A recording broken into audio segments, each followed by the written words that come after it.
Hi, good evening, everyone. Welcome to this conversation, which I don't know which edition is this. I don't know. We've been doing this for the last 1 year. All previous conversations are available on the same channel below. Hi, Mr. Christopher Hendricks, all the way from Tallahassee, Florida. Hey, Malay, how you doing? Absolutely great. I am reading up on economic stuff, which I never thought I would have to do. Well, okay. What stuff are you reading up on? Sorry? What type of things are you reading up on right now? I was primarily reading about tariffs and when did America last put these kind of tariffs and what happened then. And what happened then was not nice. So, No, it wasn't. Um, so yeah, we are being a little. I don't know what the word is. I'm at sort of a loss. Like these tariffs, um, they're just not very good. Um, it's like it's like we're doing like a seppuku, like the Japanese ritual suicide. yeah. Um, and there's so much that goes into this. So I'm gonna try to wrap my head around to like explain it about like how we got here um and decisions that were like made to do these tariffs because they're very harmful for like everyone involved. Um, some people more than others. Um, and what I'm actually kind of wary of is how they're sort of ruining the idea of tariffs Hmm. because they're so broad and done so haphazardly um, that generations for the next like several years just will not want to do them ever to protect any industries that we might actually have in the United States um to like actually protect those industries from like other competition because now they're just broad and everything and it's crazy. So the reason he thinks, well, I don't know, I can't even go into what Trump thinks. He thinks he's like President McKinley from 1890, um, and that this is going to boom the economy because he has hit on a economic mind frame that does exist in America, which is that after World War II, you have the whole world in like chaos, right? You have colonies getting their freedom, you have Europe destroyed, and there's only really one, big economic modern economy around, and that's America and Russia. And Russia was still pretty destroyed. Yeah. And you had the communism versus capitalism, right? The Cold War. And America was determined not to allow the Russians and the communists to win. So we went around with the Bretton Woods Agreement and the idea that we will export capitalism to make things work. We'll overthrow governments if we have to make things work. And in exchange for other countries taking on capitalism, we'll give them special deals. And that was really good for the American working class. It boomed. And then about 30 years after the fact, around the 1970s, um, the profit model needed to expand. So what ended up happening was they were closing American factories and sending those American factories to China, to Vietnam, to India, to an extent. Um, and then we became like this service economy. And that did hurt certain towns in America that were used to being like the manufacturing hubs. Detroit. And it made, yeah, Detroit, West Virginia, um, but like no one ever talks about the positives of what happened there either. Like, yeah, you had these industrial hubs die off, but then you had other areas of the country really blossom. For example, where I'm at now, Tampa. If you look at what Tampa was, Tampa, Florida, what it was during that time, it was a fishing village. And now it's this flourishing sort of tech center, a service center. Um, it's booming right now. It's actually one of the most expensive places to live in America. It's getting a little bit too crazy for this guy, but my family's been here long enough that I couldn't imagine trying to pick up and move, but the thought has crossed my mind just because it's getting like the rent and it's getting crazy around here. So like for example, there's this home down the street from me that was originally built for a pretty expensive price. It's a big home. And it's like architecturally unique, but it was built 20 years ago for like 200 grand. Now they are selling it for 1.4 million. And it's just like, what the F? What the yeah, like this doesn't make sense. Who's Like it's buying? a nice home though. I want to know who's buying. Who has the money to buy a $1.4 million home in this economy?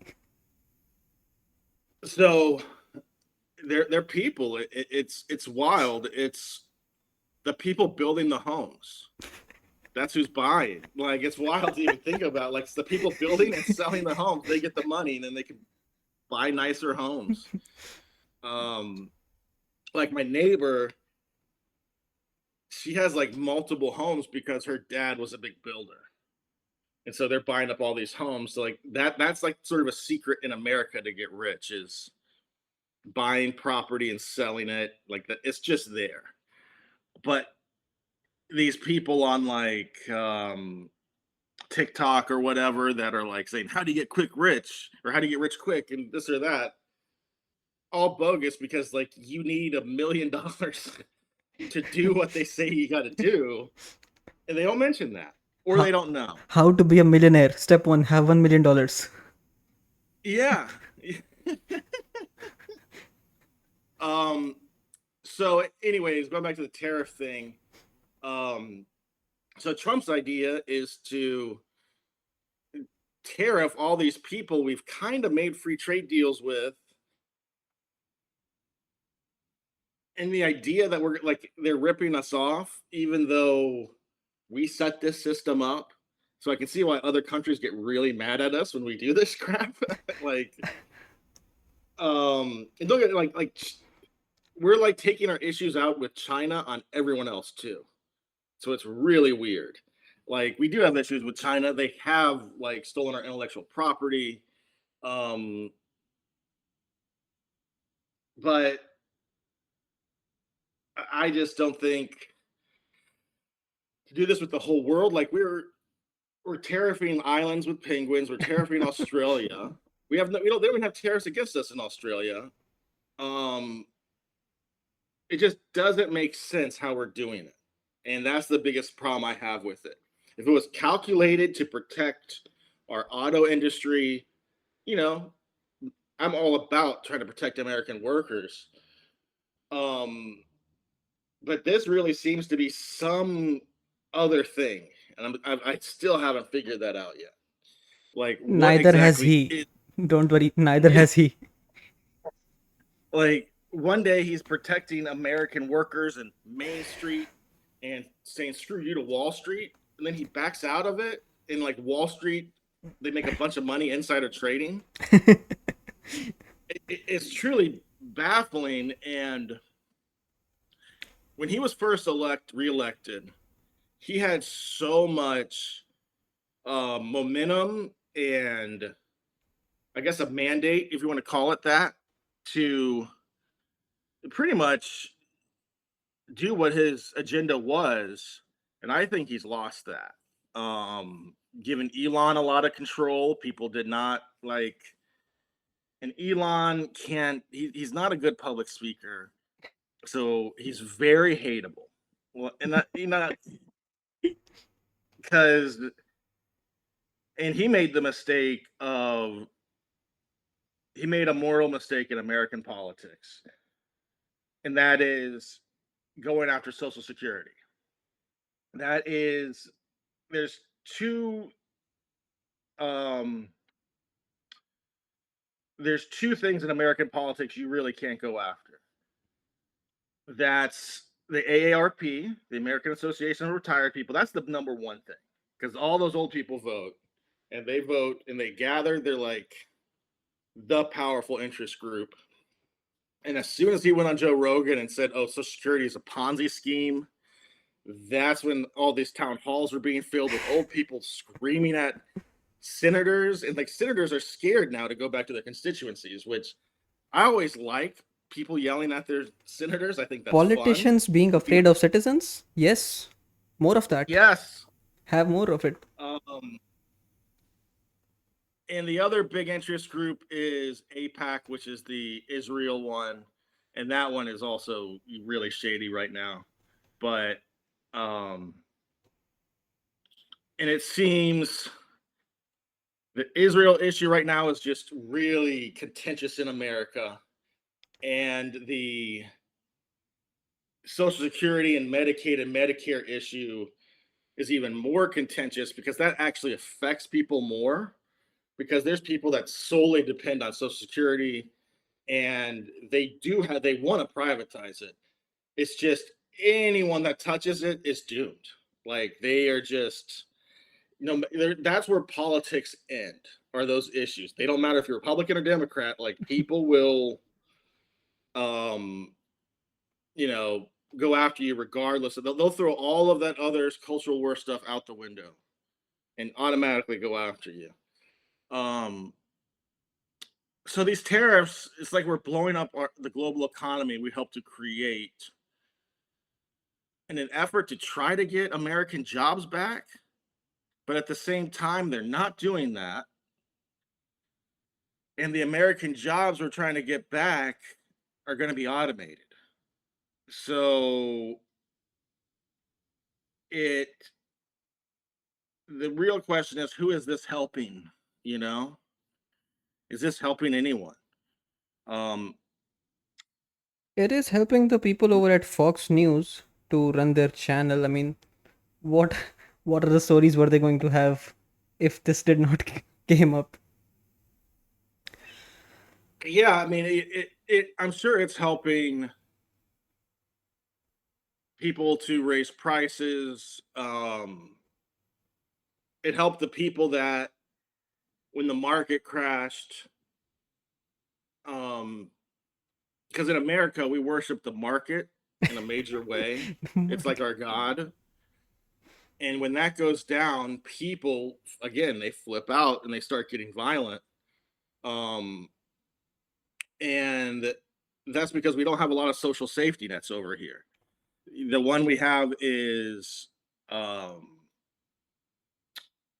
the Social Security, and then we have like Medicaid and Medicare, but they're not even good. The idea of the social safety net is we have different programs to create a net. If you fall down in society, it catches you. Well, our net's not a net. It's I don't know what it is. It's like a small platform that if you fall down, you're lucky to hit it, and if you don't, you're homeless. It's a couple of So ropes. It's a set of ropes. yeah, that you gotta try to desperately grab onto. So, um, like in Florida, the unemployment insurance, which again, with unemployment insurance, the idea of it is to help your economy. It's not a handout because there's all these strings attached. So in Florida, our unemployment system went completely belly up. You can't get it if you get unemployed. The idea of it is you get unemployed for whatever reason. You can even quit your job. The idea should work for you, because the idea is to give you some money to sustain yourself for the short term so that you can get back on your feet, get another job, and keep paying taxes. That helps keep everyone. It keeping. prevents people from being evicted. Seriously, Mm. it's social stability. And when you don't have that, people end up losing their jobs, their families get messed up. You get a lot more turmoil and everyone loses. So this whole argument that you need to get rid of these things, I never understood. Because yeah, there are some people that defraud it, but shouldn't the idea just be to catch those people and not just destroy the whole program? But Let the people what be. Florida, How much is somebody like? How much money can someone fraud off an unemployment insurance? How much is it it's you're anyway? not living. You will get 30%. It's not much at all. You get 30% of what you made in the last 6 months. So like,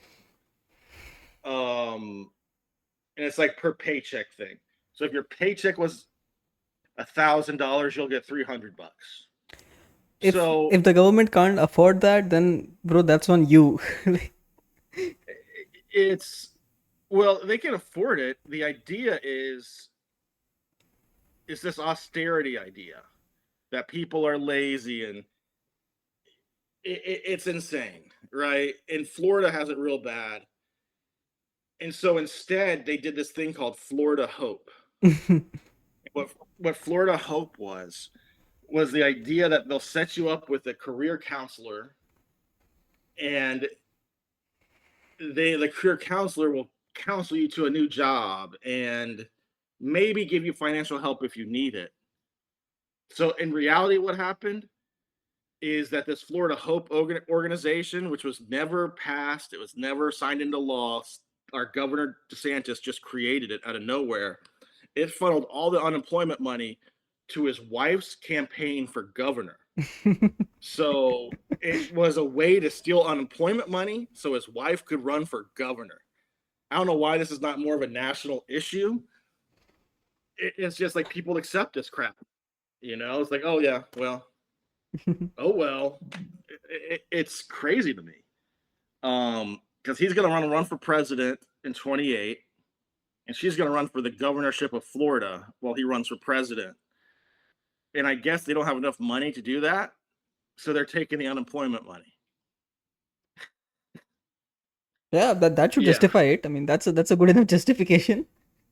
When a politician does it, it's fine. But you cannot siphon off unemployment money. Governors can. Like governors' wives can. You cannot.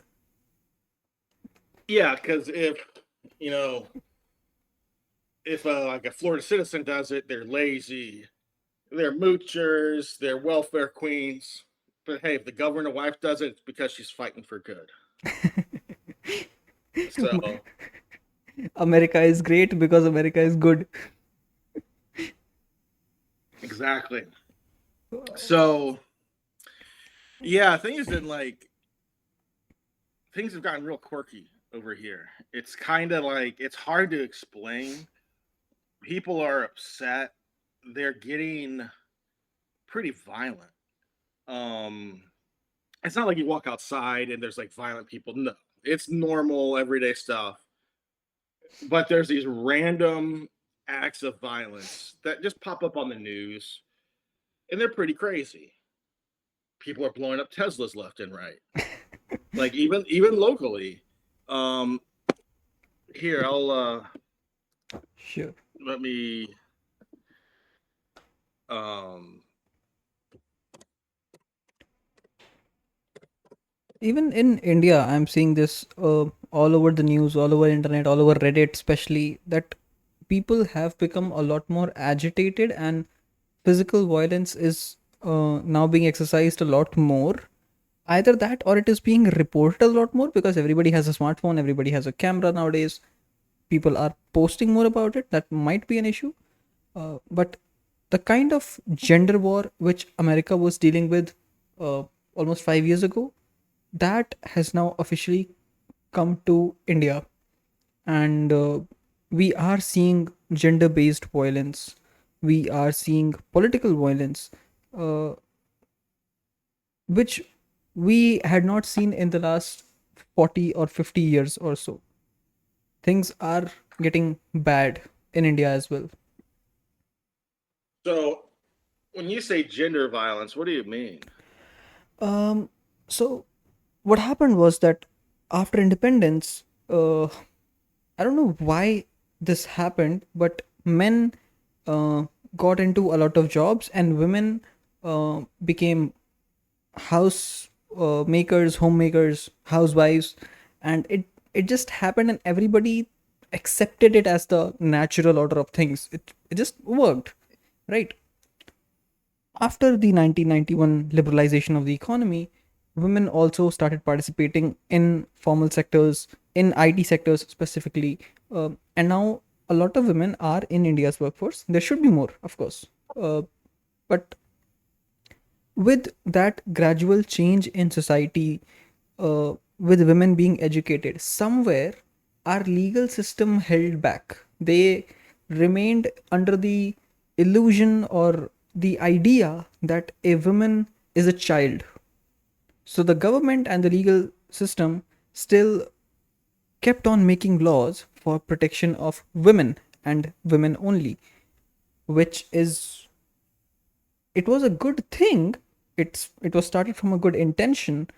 It's just that with the evolution of time, things had to evolve and catch up. Institutions which are like the universities, which are like research facilities, which are the judiciary and the courts, they should remain ahead of the society, not lagging behind.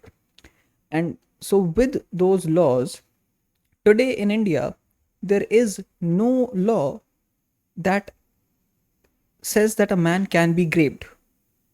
So sexual violence cannot be committed against a male legally. There is no legal recourse of it.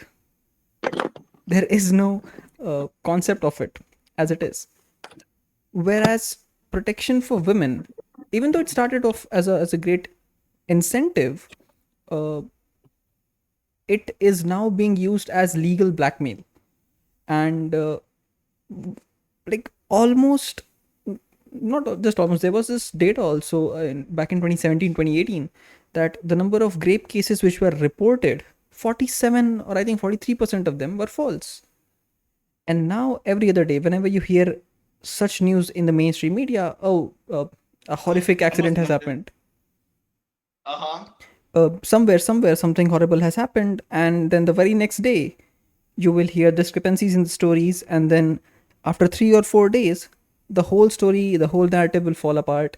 It turns out it was a fake public relation. It was a thing just for like validation. The girl got scared, something like that. And there are no consequences for the female. And even after everything has been sorted out, the media will still blur the face of the female, hide the identity of the female, and show the identity of the falsely accused males on national television, even though they are the victims. Give me 1 second. Sure, sure, sure. I got it. Sorry, I did not have Charger, my proper charger. MacBook chargers. Yeah, no There issues. we go. So sorry. No issues, no Um, issues. yeah, the so we were there with like we're still there. Like these gender issues um in America, but with our economy tanking, because right now we have inflation just and the government covers it up a little bit um because they subsidize certain things like milk, for example, one of the staple things to survive in America. That has been $2.75 for 50 years. It just, they subsidize the tar out of it. Everything else has gone up threefold. That's flat. Eggs used to be that way until the avian flu. And now Trump is trying to take credit for getting them back way down. Like they were 99 cents when I went to the store, which was cheaper than a lot of things. But it's no, it's the avian flu sort of wrecked our egg supply. And then this egg company got really greedy. So they did greedflation. And then they ignored Trump, which was the worst thing to do. You do not ignore that man because then he gets vengeful. and he comes after you, since the Department of Justice after you, and so now eggs are really cheap. So I will say he has done that. He has gotten eggs cheap. But it was more about him than anyone else. So how dare they not listen to me? Type of stuff. Um, and like cars, they're only gonna get more expensive here. Cars, and like you have to have a car in America. I think it's hard if you don't live here to like understand. Like I can't just go to the store. Like I can't go and get something. I have to get into my car and go get it because everything is so spaced out here that it is a major issue in Florida that no one talks about is the fact that you got to have a car to survive. So if you are impoverished, public transportation is it exists, but it's barely functional. And it's kind of dangerous. Not the people that do it. It's the fact that you're on these. I live by something called US 19. It's the 19th US road in Florida. It's a death trap. People drive like insane maniacs on it. It's 4 lanes on each side, so it's 8 lanes, and it runs right next to houses and stuff. It's insane. And these bus stops are on it right next to the road where people are going like 60 miles an hour. So people always get hit. Hmm. We've had 3 students die this year on the way to school, going to school, and they got hit by cars. Again, we don't talk about it. It's not a national issue or a state issue, and I don't get it. Um, the car lobby is really powerful. So, anyways, cars are getting more expensive, and the tariffs only make those worse. Um, and houses are becoming impossible. So that has over. My point is that has overshadowed this gender thing that was this gender war that was occurring during COVID. You had the Me Too movement.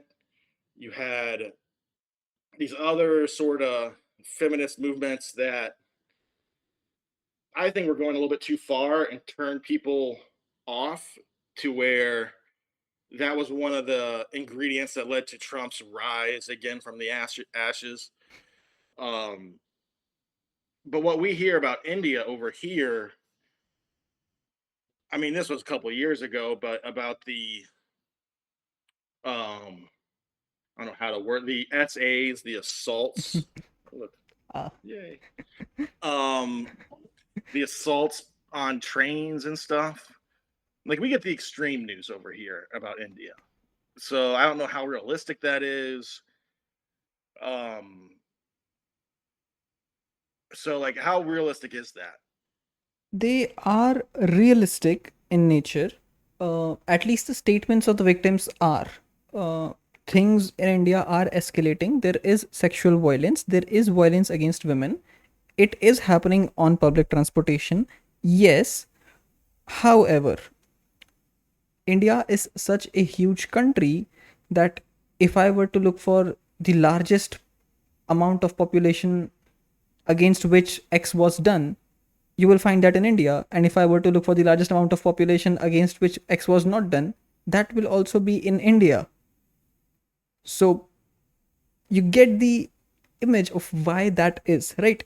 While the number of females or males who feel assaulted in any way ideally should be zero, you have to understand that whenever things like this make the news, 2 to 3 days later, the correction of that news is very gently pushed out, very quietly published in the dark corners of the internet where no one will ever discover it.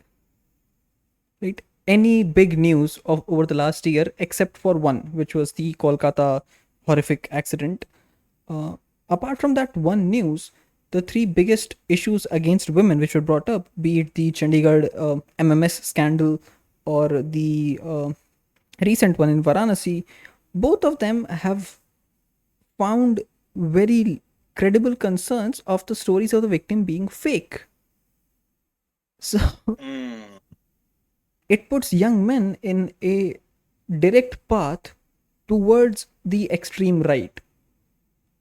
Right? If so, I am working in a feminist think tank. I like what my company is doing. I like the things that we are working on. What we are demanding is better public infrastructure. This is something which feminists are good at. They form clubs, they get support from the left, obviously, because left is anything which is not satisfied with the current regime, and the feminists are very much not satisfied with the current regime. So if they are demanding, hey, free transportation for women, the men of the country should not oppose that. They should also demand from the government, hey, why not free transportation for all? That should Yeah. be the approach. But it is not. The men come on the internet to defend the government. The government is not your brother in law. What are you doing? You pay just as much tax. You should be the ones Yes. demanding it.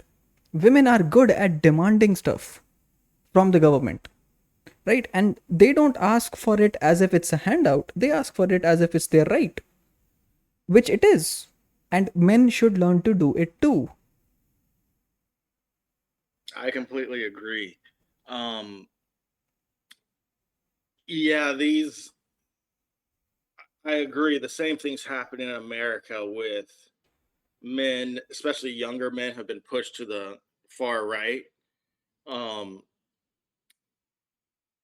and I almost think it's because the Democratic Party was captured by rich corporations that did not want to actually do real reform, like how we used to do it in the past with the New Deal and FDR, actually like create programs to help people. Instead, they started to really attach themselves to fringe ideas and extreme feminism. And they basically did demonize dudes, like especially white dudes. And that really pushed them to the right. And then you had Trump come along, who talk about anti-feminist, right? Grab them by the Yeah, and the shift of young people who were always Democratic to the Republican Party is one of the monumentous changes in modern American life. it Um, is one of the biggest failures of liberals and democrats all over the world. I am surprised at myself. Over the last, like what, 2024, yeah, 1.5 years, I have found that my opinion on things is more aligned with the right wing. Even I was surprised the other day. Wait, right wing is talking sense? How? How is the right wing making sense? I am a college student. I'm studying liberal arts. No, I was studying communications, which is a degree apparently. I am a communication student. I have money. I am your target audience. Why am I finding myself more inclined with what the right wing is saying over this issue? I'm in the same exact seat. It's kind of interesting how there's these parallels, I guess, across the world amongst democracies, because I'm in the same boat. Like I've taught I've taught liberal arts. I've been a Democrat my whole life, and then I'm agreeing with these like Nick. If you know who Nick Fuentes is, he's this disgusting little Nazi character. He's like extreme Christian, um, pure what. Like when they say white, like one thing that's happened over here is this idea that if you're right wing, you're a white supremacist, and that's it's insane. It's an insane idea, except for this one character who is a white supremacist, and like his views are so extreme. Like that's all he talks about is like, oh, the greatness of white people and this or that, and young dudes are eating it up because he will then make sense of like because they'll start talking about young women becoming OnlyFans models and how hard it is to date in the modern world in America. So he hits on really like good issues for young guys, but then he adds in the white supremacy stuff, and it's just like, oh man, where it almost he undercuts himself. Like he could actually be a monumental figure if he was just to regulate his racism. But you know what? He's being Regulate himself. his race.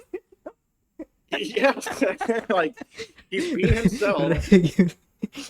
Yes. Uh, Oh, he's crazy. So it's probably better he's not getting big, but it, it, these issues, like with dudes, have found themselves implanted on the right wing.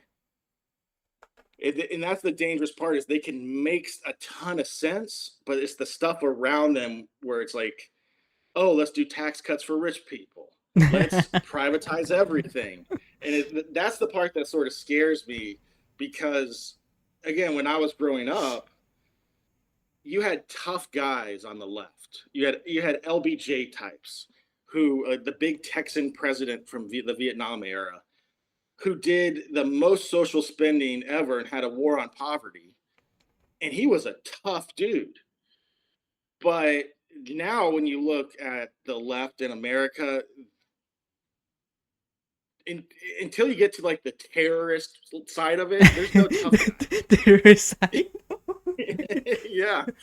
Until you get to the people blowing up Teslas and firebombing Governor. It depends. Mr. Hendricks, it depends. Who are you calling a terrorist? I think they're freedom fighters. We should not call anyone a terrorist, Mr. Hendricks. That is so racist. Unless they're brown. If they're brown, they're terrorists. Like if they're in America, how can they be terrorists?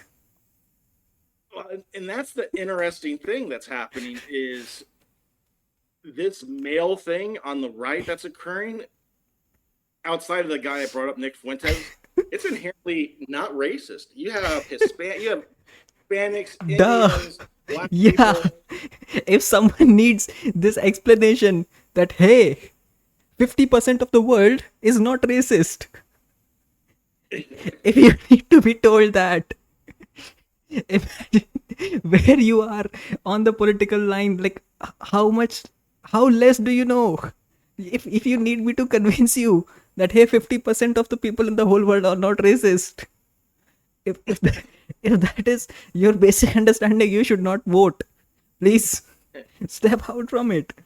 But I do agree with the sentiment. I do find this interesting. I mean, people can say that, uh, well, the youth is not aware of national issues. It is a failure of the left, to be honest. You will never get young people to care about something that does not work for them. And and I don't blame young guys actually when young people are more perceptive, right? They are more perceptive and they are more reactive. That is what makes it dangerous, right? If they were perceptive and not reactive, then they would be Joe Biden. But since they are not, Yes. if uh, young people react very quickly and they go on in any emotion with their full force, and then they cool down after a bit, but till then the damage is done. And slowly, and more often than not, I find that not just in America but also in India, men are being not betrayed, but men are seeing that the system does not work for them. The government does not work for them. Academia does not work for them. Judiciary does not work for them. The executive does not work for them. Even though the people running these things are males, it still does not work for them. And it's like, it almost feels like it's some type of weird psyop or like, because you're right, there are dudes, older dudes that are doing this. And I've seen it throughout my career to where it's a gatekeeping in a weird way. And it's a way for them, I almost think, to like shore up their own position to like and prevent competition almost if you just want to go purely economic about it. Um, but the harm that does is it I don't know, things aren't good. And but also in America, the if you're a young guy in the dating market right now, it's brutal. Like the Surgeon General a year ago released something called the epidemic of loneliness. Yeah. And it's definitely in America, it's definitely amongst young dudes. It's really easy to get radicalized on the left or right. Um, we've had that same issue with some females, not all of them. And I gotta do a heavy asterisk on this. Is like not every case. There are very much real cases of assault and other horrendous things, but some high profile incidents in America where the woman lied. Are you referring to Duke And like Lacrosse? there's Duke Lacrosse, that was the big one. Bro. But there's some other ones where a female has lied, a dude has gone to prison, one in a local one in Florida, and nothing happens to the woman. And the dude is just let go, and people just go sorry. And he will end up suing the state and get a bunch of money from the state taxpayers. It's just like, well, why get money from us? You should get money from her family and her. It's just when there's any issues like that that become so prevalent, it's really easy for like young dudes to go, well, this is all fake, Yeah. you know? And I got to be very careful with everything. And I can't approach a woman.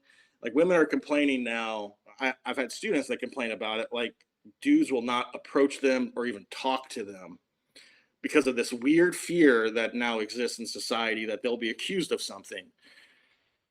And I haven't really seen it happen at a school, like these false accusations. So it might just also be the internet booming up something small.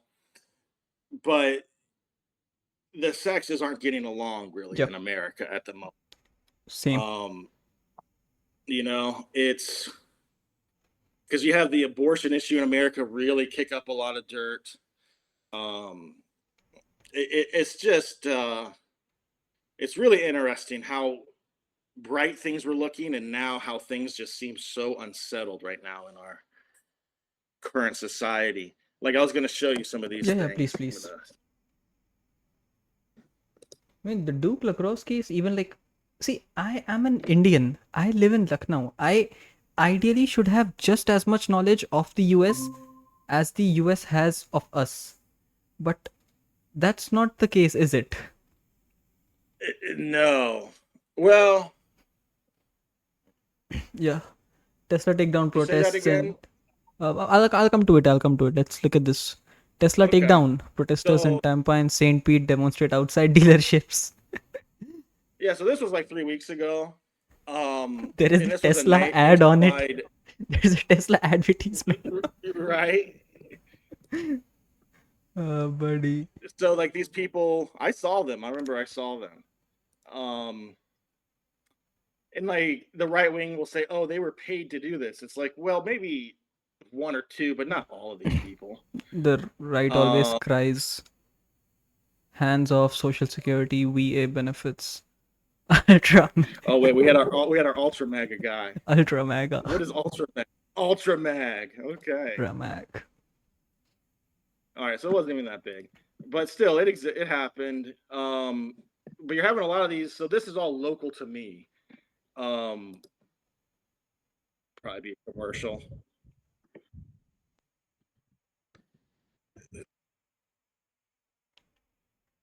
People's opinion on Elon Musk is just like it moves up and down like an EKG graph. Like every alternate year, he'll do something good, and then his reputation will tank. Then again, he'll do something good. Again, it will tank. No, I agree. He's such an interesting character. He's a lot similar to Howard Hughes, the old billionaire from 100 years ago, who was very sort of a difficult person. I mean, why did we all So, make him the first lady or something? Like, give him some official position like that. Let's make him the first lady. Why, why can't we do that? so this guy here, he drove his car into the Tesla protest. Why? So Why would you do? Why? Why? he was just he just thought that he was helping out Trump, I guess. And we had an anarchist, the other oh, these ads are just nuts. Uh, Anyways, yeah. so we had an anarchist firebomb the Philadelphia governor's mansion.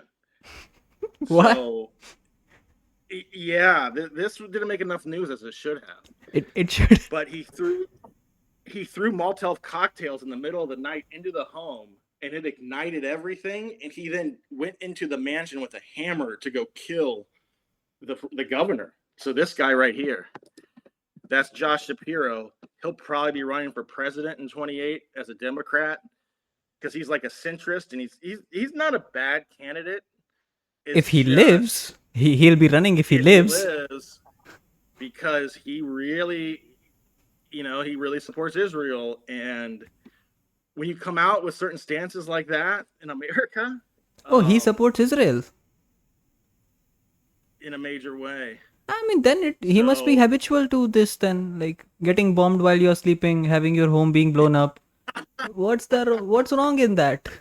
This is good news. Like you support Israel. that's good. I mean, isn't this like what now? Now he can upload a story. All eyes on Gaza. All eyes on Rafah. I mean, So, he but should be happy now. I think it's more economics, but reason people are doing this, I always go back to economics. Like when people can't get a job or pay rent and everything's falling apart, people tend to get violent in America. Um, and then the Israel issue is just some prime rib meat, a big chicken sandwich to just feast on, because it's just so polarizing. The amount of anti-Semitism that it has kicked up in America is really astonishing, but it's still a very divisive issue. It's so weird because our government 110% supports Israel, and it's my tax money is going over there to bomb little kids. But the American people on the left and the right hate it, like on both sides. So it's really astonishing to me how both sides of our political spectrum still 110% support Israel. Like if there's ever an example of an issue where we have a uniparty and like both sides of the political party are the same thing, it's that.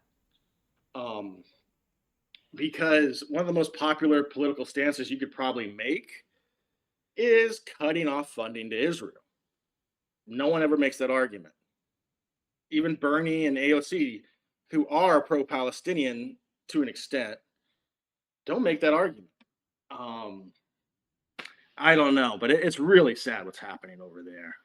It's it's really gross. So Yeah, and I mean, there is a sense of helplessness in people uh, who want the violence to stop. However, the arguments which the right brings up are also quite compelling, and the reason that they are able to do so much damage online is because there is no better alternative from the left, right? The the left will never come in support of something that is not 100% in congruence with their agenda, whereas the right does have spaces which can accommodate people who are accepting of one or two ideas but not more. Example being Vivek Ramaswamy. I don't think he agreed with everything that the Republican Party had to say, given that he himself was not a a pure white person, a superior white person. Um, he's not white at all. He's part Indian, I assume, and but he was part of the Republican Party. The head of the CIA or the FBI right now, I don't know who. That's also some Indian dude. so Kash Patel. Kash Patel. Yeah. Um, yeah, he's the head of the FBI. He actually is a bit has been a even though he's less whatever internet famous, he's probably been more successful. So he's running the FBI now, and that's like a serious thing. Um, he's not as loud as Vivek was. Vivek was, and I will give it to Vivek that he had his opinions and his stances, and he didn't deviate from them. and that he was going to run Doge with Elon Musk, That and tweet until he until he tweeted that. until the H-1B1 visa issue came up, and that was really contentious in America, and then it got really racist. And he's now running for governor of Ohio, and he'll probably win. So he'll probably be the next governor. He's going to be a major candidate in 2028. So that's going to be interesting. It'll be him versus JD Vance. So it'll be interesting to see what happens.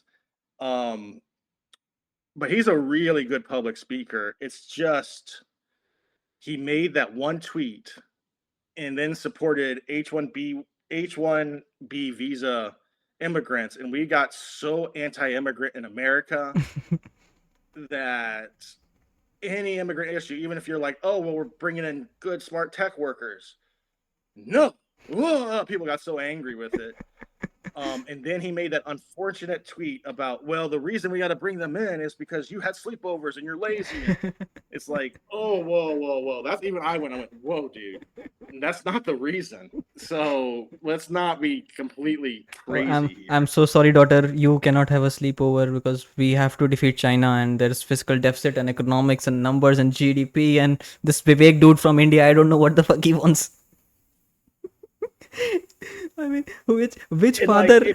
Imagine being a dad to a 14-year-old tamper, like this tantrum throwing teenager, going to him. Oh, yeah. So mom and I got divorced last month, and we're fighting for your custody. Oh, you want to have some time with your friends? Well, sorry, we have to defeat China, and so no. well, that it was such a crazy outlook too. That like, because that's not the problem. Like, America produces able people, and it was more of an economic thing. Anyways, he didn't talk about the reality of the situation, and he made it more about what people think online. Yep.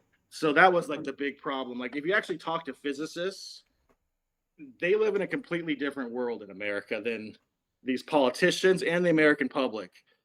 Um, so Eric Weinstein is a physicist that is pretty smart and talks about this. There's some other ones. And basically, our main competition for physics and that sort of scientific world and even tech is actually France. They have the best scientists right now that are kind of kicking our butt and the rest of the world's butt, and no one talks about it. And the best university in America is not even an Ivy League school. It's Stony Brook University. What? And yes, trust me on this. It's not Harvard? No. Harvard, well, it depends what you mean by good, right? Okay. So if you want to go to a school that will give you connections and opportunity to be successful, Harvard all the way. Any Ivy League school, because you're going to meet other really intelligent people and gain the opportunity to go run a hedge fund, to go make $1 million in a startup. Like, you'll have opportunity almost to the point that getting the degree is not important. It's getting in and then meeting people or doing something. But if you actually want to get an education that's better than other people and you don't really care about money, Stony Brook, this little state university in New York City, has the best physicists in America, to the point that I think the government is running a Manhattan Project or something there, because you don't put all of our best physicists at one university, make it really hard to get into their physics program. They have like the coolest building ever. Let me see if I can find it. Sure. Yeah. There is like, I didn't know about this until recently. There is this guy in India. His name is I don't know his full name, but his surname is Narayan Murthy. He's the founder of one of the IT companies in India, and a couple of months ago, he made a similar statement in one of his interviews, very similar to what Vivek tweeted. He said that Indian youngsters should come and say that I want to work 80 hours a week because we have to defeat China. And my god, the backlash that he received over there. People just roasted him. People cooked in the comments, and it was a very good you know comeback to it. And I really like seeing this, that the middle class is finally voicing their opinions online, and they're not blindly just sucking up to rich people. People are taking a stand for themselves, people are setting boundaries, and I really like that, especially in the context of India. People taking a stand for themselves.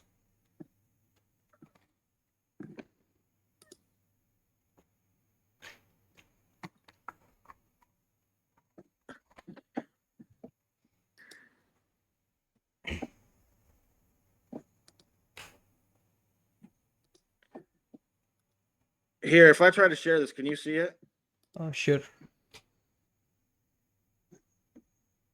You have to select the screen and then click on share. Yeah. Okay. Got it. Can you see it now? Yeah, I can. So you see that little thing? Yeah. All right, so this is at Stony Brook. They have this crazy mural.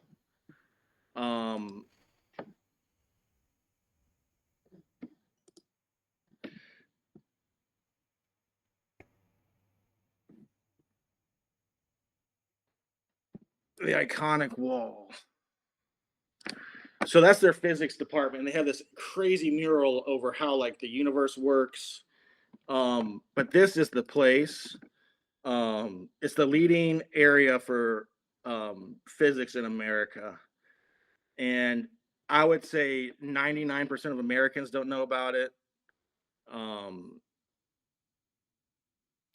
And it's where if I had like, let's say I have a kid and they are actually really intelligent in physics, I would try my best to get them into this thing because I know that would be the best place for him to go. So it's where we have a lot. There's also a lot of like documents that are redacted and classified about that university. So that's what sort of piqued my interest at first. I'm like, why do they keep censoring this stuff at this little state college? Well, if I'm hiding something important and I have a lot of foreign students around, I'm not going to put that at Harvard or the obvious places. I'm going to hide it in the back country of New York and where no one really knows about it, you know, I mean, to maybe stop. just looking at that university, looking at how you're describing it, how excited you are about stuff in science, it just uh like it makes me think about this thing, that how far behind actually India is in terms of its academic efforts. Because very recently, one of the top universities in India, the best universities in India, they do not have air conditioners in their classrooms, and the heat is rising, right? So students were demanding that, hey, can we get an air conditioning system installed in the classrooms or something like that. One of the professors took some cow dung and started applying it on the walls of the classroom, saying that it will keep the classroom cool. And then this student politician goes up to the chambers where the professor sits and sees, oh, these guys have an air conditioner. Why? So he takes cow dung with him and he puts it on their wall. This is, I mean, that's some old school stuff there because I think that does work, but it should be presented as a problem to like solve scientifically, not with cow dung, you know. and there are people in the comments which are explaining the scientific cooling properties of cow dung. It's not scientific, it's insulation, and it works well, or at least worked well, when the wall itself was made of hay and wood. If your wall is made of concrete or cement, cow dung will increase the heat. Oh, that's a good point. Yeah, You I don't, didn't even think about that. like, bro. I mean, it was an arts college, but that doesn't mean you'll forget like this stuff. You don't. Why? Why is the top university in India talking about cow shit or buffalo shit? or shit at all. Like, just get them an air That's a conditioner. And this is the top university in India, right? It's oh if yeah, this that's pretty crazy. look at the optics of it, right? Like, not only are you publicly putting this thing out that hey, oh, we don't have air conditioning. Why? These are our top academics. Why don't you guys have air conditioning? Students in American Ivy League can consume drugs and not get arrested. Why are you not having air conditioning? Well, students in American community colleges have air conditioning, like, and that feels like a weird boast. Um, I think it's important to remember, like 300 years ago, India had like one of the biggest GP gross domestic products in the entire world until the British came and sort of, we're going to take that from you, and took it over to London. And I think only now y'all are getting back what you used to be before all this crazy globalism happened. Yeah, If I'm informed right, yeah, so yeah. That is that is true. Globalism. Do you mean colonialism? yeah, I'm doing the PC term. The PC. Guys, globalization happened. The British You're did. right. That was the wrong word. Globalization's after World War II. Colonialism's before it. Because Depending on who's doing it. So if the white people are doing it, it's bad. If the brown people are doing it amongst themselves, then that is fine. So that's political correctness has levels, right? Like everyone talks about the slave trade that happened with the US and oh my god, that is so sad, so horrifying. So what were African slaves doing inside Africa? Like, why am I finding people of South African descents in Egypt? Like, well, also if you read the stories of what happened to the slaves that were sent to Saudi Arabia and other parts of the Middle East, there's a reason there's not a lot of those people left. It's because they were castrated, became eunuchs. They weren't allowed to have families. And that's not because the other, like, what people will then say is, well, you're downplaying the horribleness of the American Atlantic slave trade. It's like, well, no, you can have two things be correct at the same time. like oh, It, this is something it's which like it's it. I'm amazed at how, with the increase of internet penetration, people have become dumber. Like, how does this happen? And this is where I realize, oh, two things can be true at the same time. People have the highest amount of so, internet access, and people are stupid. so yeah, these little black boxes allow you carry around the world, the entire knowledge of the world in your pocket, which is insane, right? It's an insane idea to me because I remember when they first came out, I didn't even like them, and now you can't really. It's like having a car in America. The two things you need to survive, especially if you're like, let's say you're an immigrant or you're visiting America, is you need to know how to get around and access cars, and you need a phone because you just can't survive. And they looked at, have you heard about the taxi cab drivers in their brain size? Like, they used to be able to memorize their routes they would take in London, and they were doing this experiment where they were, looking at their brains, and their cognitive function was really high because they had to remember all these routes, what happens if there's a traffic jam. But as soon as GPS came around, there was a 20% reduction in cognitive function because you don't need that anymore. You can just Yeah. use this. Um, so we have gotten dumber as a world, I think, because of these.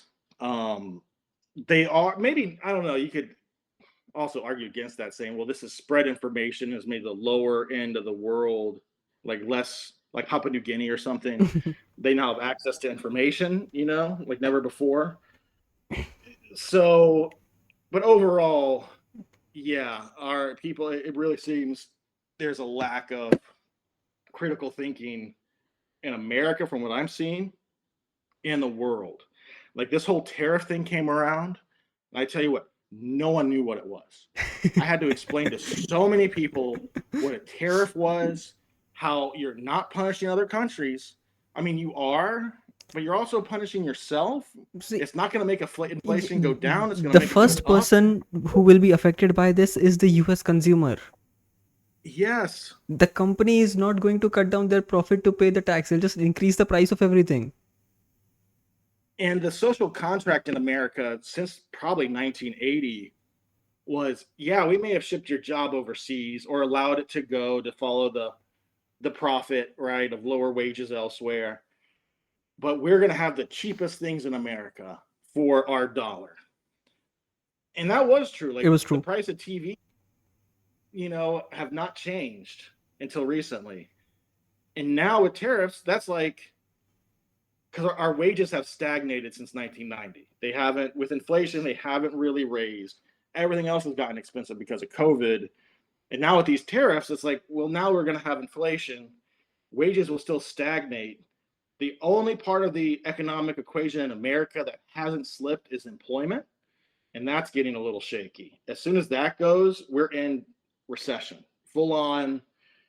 I think you'll start to see like the anarchist movement come back. It's already sort of back, blowing up mansions like government mansions. But 100 years ago, it was the leftist. It was like the extreme left wing and the extreme right wing joined together and started lobbing dynamite at people. And that's going to happen again as soon as people can't afford to live. Yeah, and like And as much as I love people throwing Molotov cocktails at their governors' mansions and the government residents, as much as I love that, it is a slippery slope. It is a gin on a bottle which once you take it out, you will not be able to put back. If laws and justice are being done on the street, then something is wrong, and the government will never be able to then win the trust of the people sitting inside the parliament or the whatever the government building is. Like if justice is being delivered on the street or inside the mansion, yeah, the government loses lots of credibility over there. and the problem I see, like with this increase in violence that's happening over here, is that is actually giving the government more power to come in, say, hey, we need to do more surveillance because we can't trust people. And then if you see all this chaos going on in society, people go, well, that's okay. I'm not doing anything wrong. And that type of thinking is so prevalent in America without thinking about the abuses that can occur. I think COVID showed a lot of people I got to be wary of the government Yep. and how stupid they can be. But I think that'll quickly reverse if our society unravels a little bit. Um, And it was all in done in just one Biden presidency. 4 years. It took just 4 years for the people of America to be really critical of the government, to really be hypersensitive towards any attempt at, like, even though I strongly oppose any kind of vaccine skepticism, but the skepticism which did come off from a good conscience that, hey, why are they fast tracking it so much? Hey, why are they skipping important regulations for it?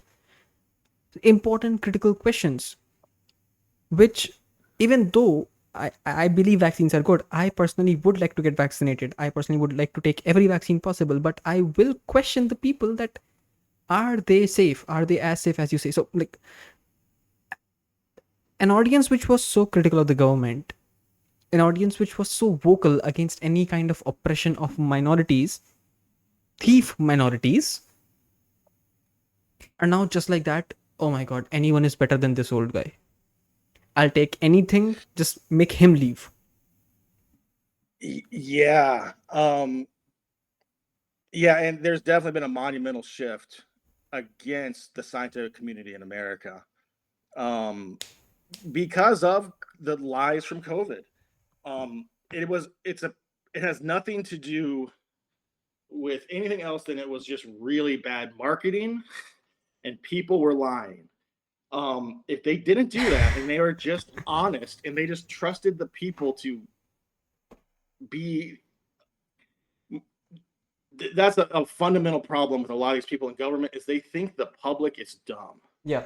The public's not dumb, and when you lie to them, the public then goes off into a conspiracy lane, and that's what happened with COVID. Fauci and his buddies thought people are dumb. We got to baby them. And when you do that, people then are smart and think there's something behind this. And there was. You know, it was a man-made virus from a lab, and it seems like America screwed up with the protocols and got so cheap that they went to China with Wuhan. And instead of having a lab with proper protocols, they just said, okay, whatever. If it gets loose, it's just China's problem. And worst case scenario happened. With the vaccine, it's like Americans can't see the government treats Americans like they can't see a complicated issue. Yep. Like, hey, this vaccine is going to hurt some people, but overall, it's going to save a lot of lives.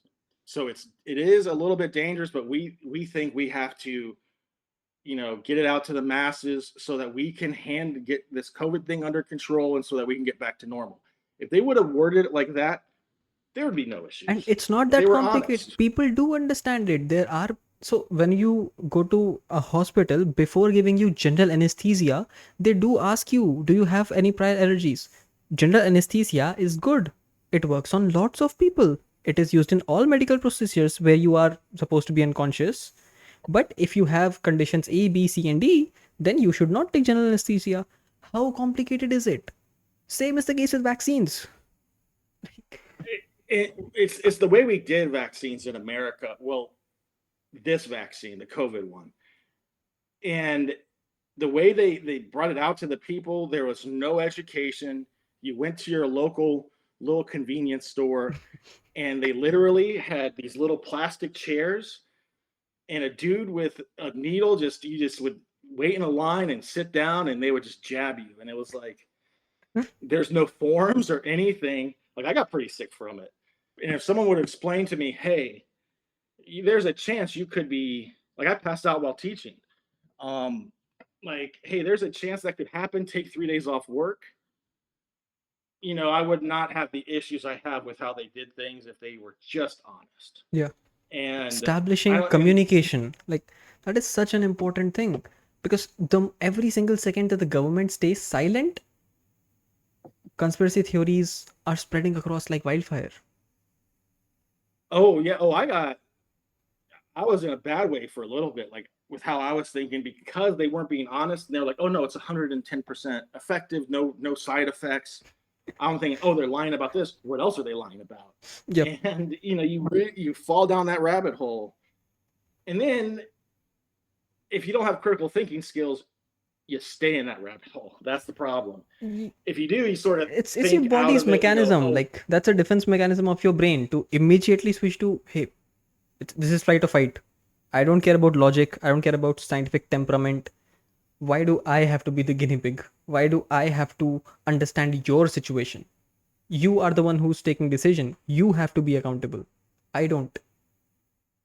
And so it was just really how they sold it, and then it's the pharmaceutical industry's grip on the government, um, and they have a really bad PR team. I don't know why they're with so much money. I don't know why they're so bad at communicating, like because everyone hates them in America, and they never go, "Hey, yeah, we've done some bad things.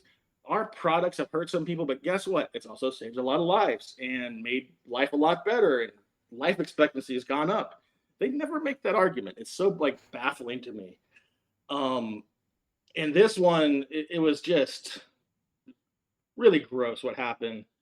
And the new trend in America, though, it's really funny. So we had this whole COVID thing happen, and everyone distrusts the pharmaceutical companies until they come out with a little shot that makes you lose weight.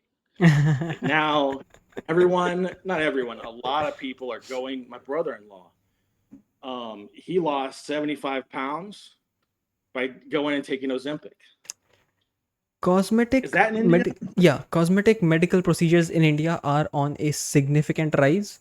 uh, as you said earlier, India is a growing economy, people are having more disposable income with them, and with more disposable income we are becoming very much like the capitalist pigs, and we are just going nuts over these South Koreans, Turkish, American teen dramas, like, oh, these guys are looking good, and I know what good is.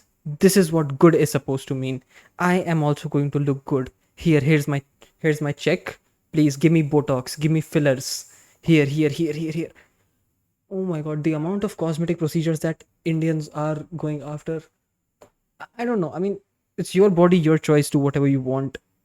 There is so much misinformation about that thing, and it is so dangerous to attach your entire self-esteem to something like that. And at first, the It's ball, these things. yeah, it's Instagram. And so before, since the movie industry and the cinema industry was very limited to the elites and the elites only, that very few people actually really cared about looking a certain way, because they knew that, hey, this is manufactured, like it's fake. An actor spent 3 hours on doing their makeup and stunts, and then this was shot and cut. That is why they're looking like this.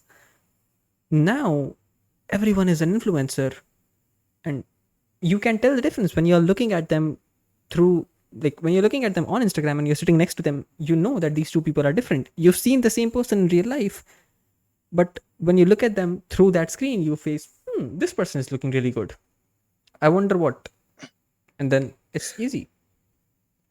The amount of body dysphoria that I'm seeing in American society now is through the roof. To where guys used to never be affected by it, now they really are. They're taking this Ozempic stuff. It's to lose weight. The amount of steroids being used in America is through the roof right now because they've legalized it in a really weird way.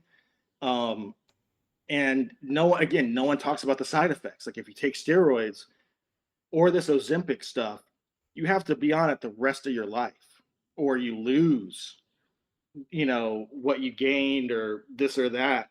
And it's like, well, why are you doing it? Like, I get it if you are a professional bodybuilder, you play sports, you're trying to get over an injury, but just to look good on Instagram, it's like you're taking years off your life and you're still not going to be happy because body dysmorphia doesn't work like that. You're chasing the dragon like heroin. You're never going to get that dragon. You're never going to look like your optimal self because your mind doesn't work that way. And it's not a good thing. So it's interesting that the same stuff's happening in India because that's not a good thing. And the Botox thing you mentioned, that is a hidden crisis, I think, in America. The amount of women, and now some dudes are getting it, which is really weird to me. But it's botulism. You're injecting one of the most toxic things on the planet into your face to not have wrinkles, I guess. It's really sad, but it also is a window into what's happening in societies at the moment and how much people judge things by appearance or think that, and how little self-worth people have at the moment. Yeah, and like the things people are willing to do for reels. I'll share a tab with you. I'll share this thing with you. Can you see my screen? Yes, I can. So there was this. So you were mentioning that how when foreign media looks at India, these stories do make headlines, right? On public transportation, woman was essayed. I'm not saying that this happens with everyone, of course, but a significant portion of these. So this is 2 days ago. 2 days ago, this story comes out, right? April 18th.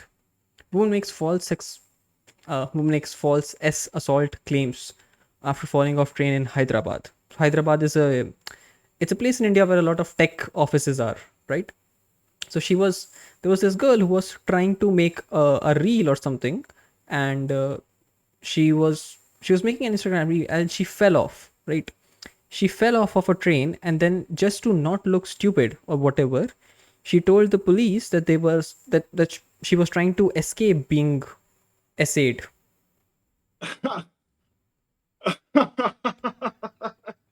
So she fell off a train. She's doing Yeah, a reel. And that's tragic, but it's very funny. yeah, and Um, like, why why does it have to be an SA?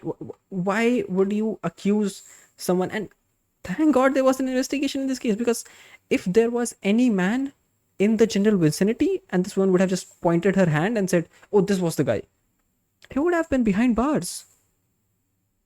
yeah. This is cooked. And it's not, these type of things are not good for the perception of India and other countries. Like, there's a weird stereotype being created in America that I've noticed of like the horny Indian guy. Like that's a thing. Like, and I've been seeing it, and it's just like, well, no, I know Malay's not that way at all. Yet, when we only get these type of stories, like if I would have came across that, I would have never seen the fake part of it. It would have only been a woman was chased off a train by a crazy horny guy Yeah. in India. And that like will then shape perceptions over here in America. Um, you know, and the only time like where like because even I got caught up into like thinking, oh man, it's crazy over there in India. Until I like went, oh wait, you can't trust the media with any of this. And then you think about it, you're like, oh no, this is not. It's people are people, and it's just It's the media sensationalizing things. it's But crazy in these, India. It's crazy in a different sense. It's crazy that this was fake, right? It is crazy. yeah, It is crazy. No, I'm not trying to downplay the issues which women in India face. Women and men and everyone in between and animals face a difficult life in India compared to Northern Europe, Western Europe, or the North American continent as a whole in certain aspects of life. Yes, that is true regardless of your gender. It has to do more with your income status. A rich Indian is living a significantly better life than a middle class American. Very easily, right? I have access to some of the world's most beautiful delicacies and best food options in India for half the cost of what it takes an average pizza delivery in US. On the other hand, I have a very shitty education system where teachers will come and put cow dung on my wall. So give or take, right? Give and take. I mean, so every country has certain issues which are specific and unique to them. Yes, India has a problem of not tech savvy, not internet literate individuals texting white women.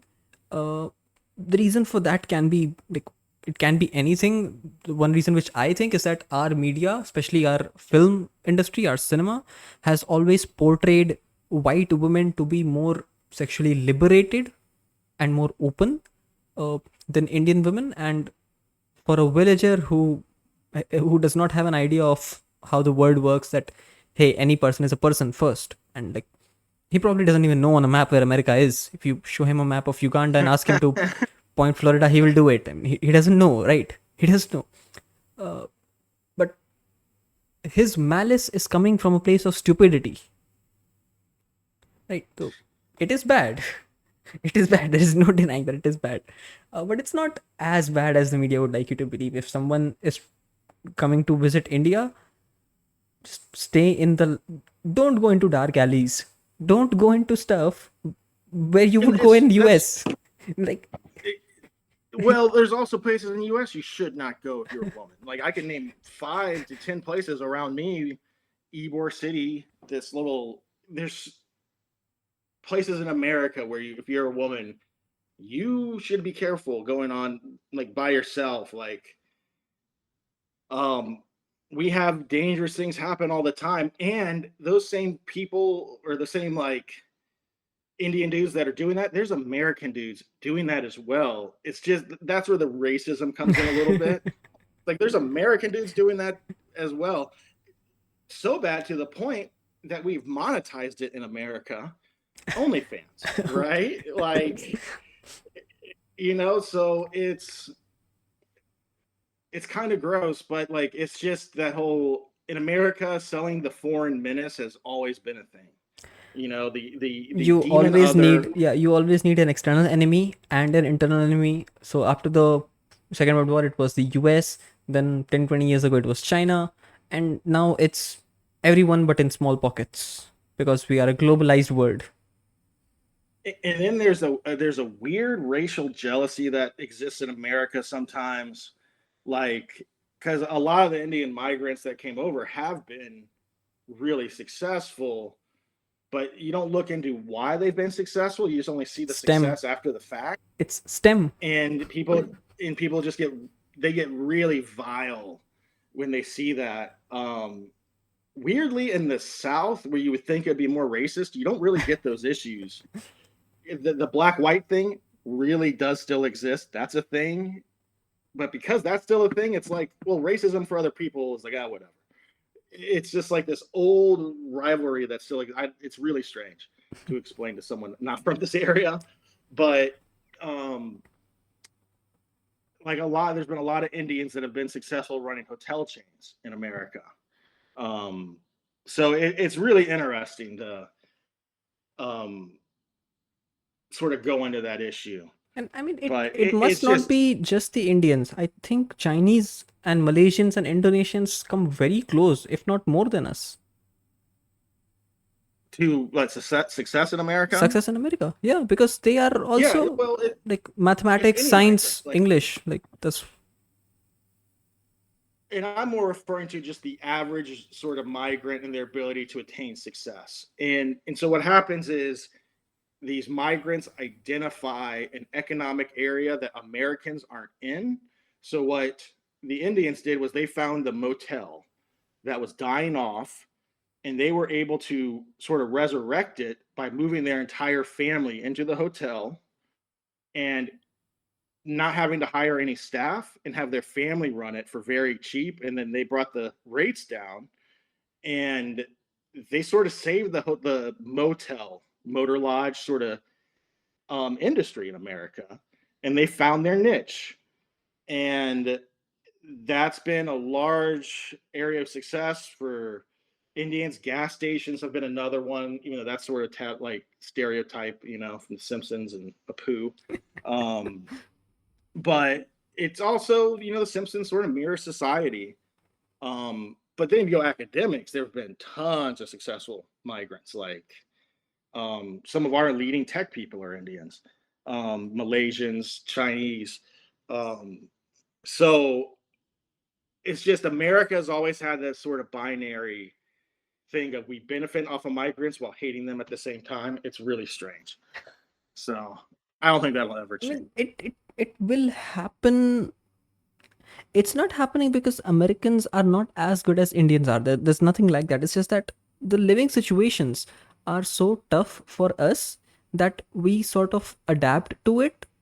And if you're sending someone who's 21, 22 years of age, who has spent 22 years in India in like extreme academic pressure, you put them in a US situation where the competition is not really as intense, they're going to zoom past all these obstacles. Because I saw some math textbooks in US classrooms, and the kind of questions which are done in US universities, we do them in high school.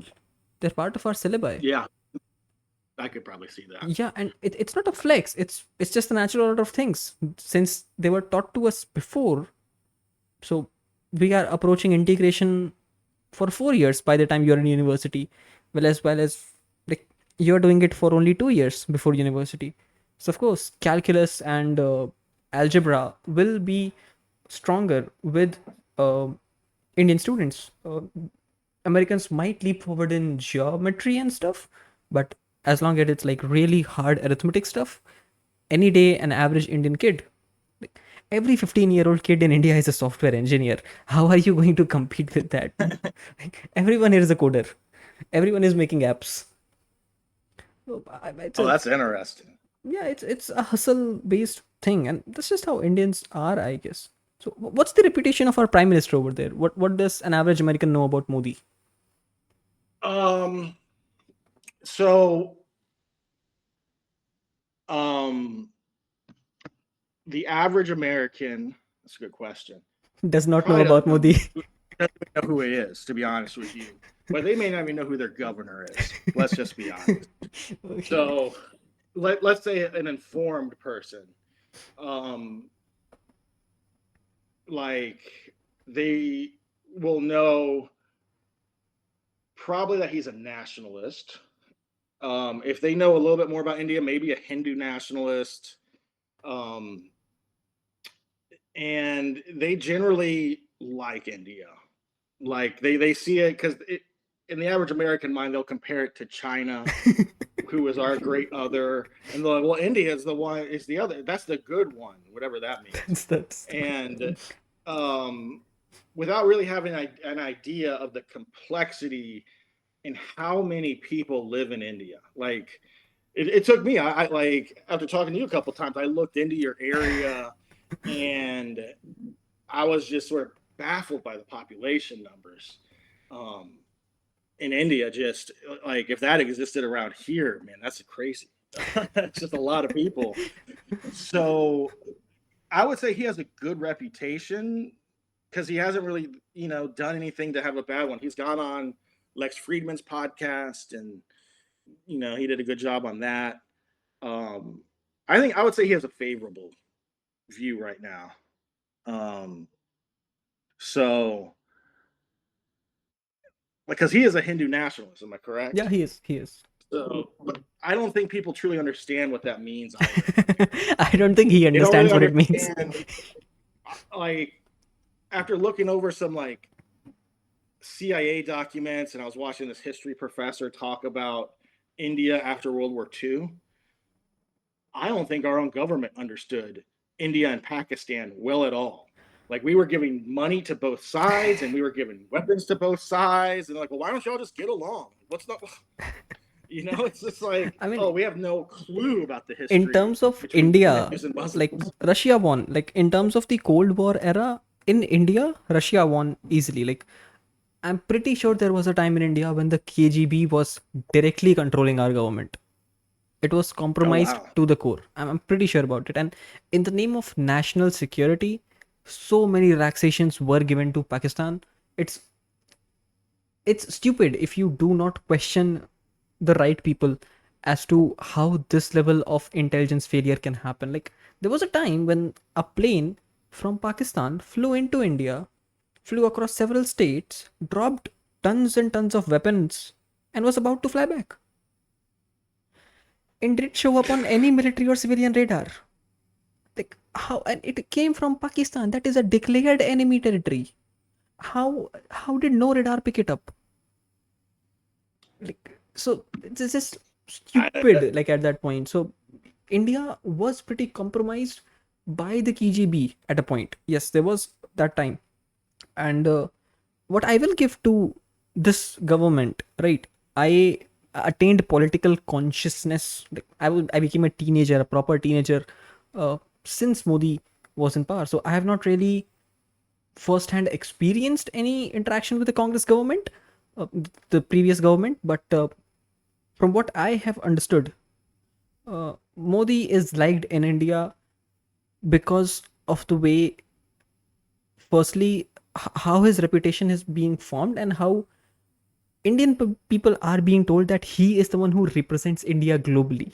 So how he positions India with respect to other world leaders, and that's how he gains popularity here. So when Donald Trump visited India in 2016, that was during the time when our prime minister was having his first term, and I think Modi made Donald Trump famous in India, and I think Donald Trump made Modi famous in the US. Yeah, I would agree with that.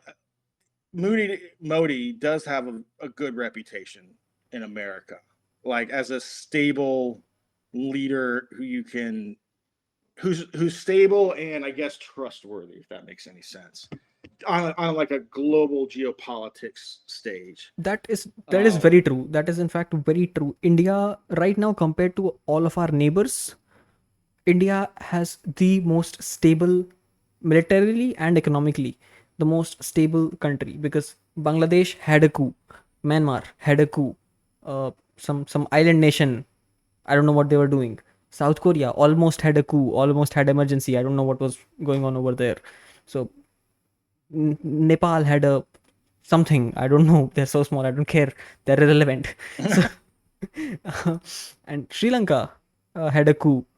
So Yeah, that was a crazy so jumping every in pool and every other quote unquote nation around India had a something. I don't know, the voices of liberated people, um, and India is, we are right there. I mean, we don't care as long as we get our samosas. We are fine.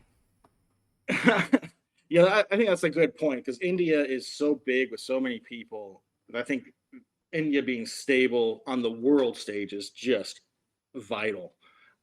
Especially in the, yeah, Yeah. you're right. I never really thought about it like that. You have some dangerous hombres, as Trump would say, um, in your neighborhood that are a little bit unstable. Even Pakistan, which Ah, Pakistan. Oh, talking about Soviet, Pakistan had a coup. How can I forget? like they are like we have propped up that government for so long.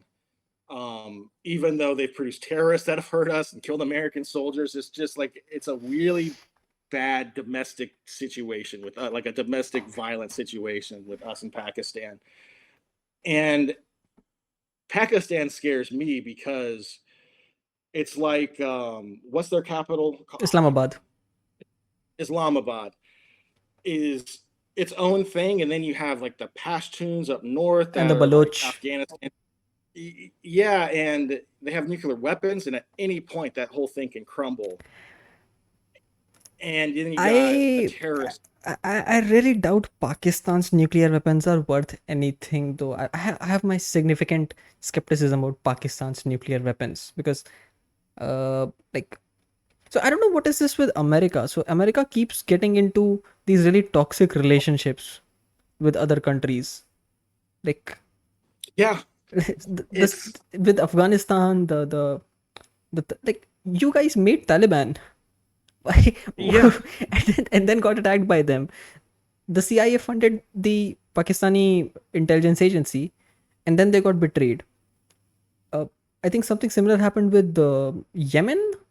No, Yemen double crossed you guys real bad when it sided with the USSR. So, and it happens with the USSR also, but very few times. With the US, find like they are always in a situation where they need to sell more weapons, and now that the other side has weapons, so you should also have weapons, and then all of the weapons once used for their intent are pointed right back at America. And there might be good reason for that. Because we do tend to find rebel groups and arm them through aid, like US aid that USA. Trump destroyed. I was very for that because it showed you that was where the CIA actually sort of was and how they, like one thing they cut was Sesame Street in Iraq. They weren't making Sesame Street. They were giving out weapons and machine guns to terrorist groups in Iraq to do something, some goal. Same thing in Colombia. Same thing in Pakistan. It's like we're arming groups for some reason. And sometimes I think we lose the point of like what the overall global strategy is, or maybe it changes from president to president. And then we have those type of situations emerge, like in Ukraine might be another one where we're sending all of these arms into a country that had some corruption before that war broke out. And what exactly are we doing? Well, at the same time, don't get me wrong, like we got to be we got to be careful with the Russians, but you know, it's something we need to just watch. Yeah, and I so don't know. what? We shouldn't try to escalate things. How does the public see this? So I'm watching a lot of US cop shows recently, be it like Chicago PD, and I was watching The Rookie very recently. And in all of these shows, right, Law and Order SVU, and all of these cop shows, uh, the feds and all these other three-letter agencies, they are presented in a very negative light. They are always presented like, oh, they are going to take away our suspect.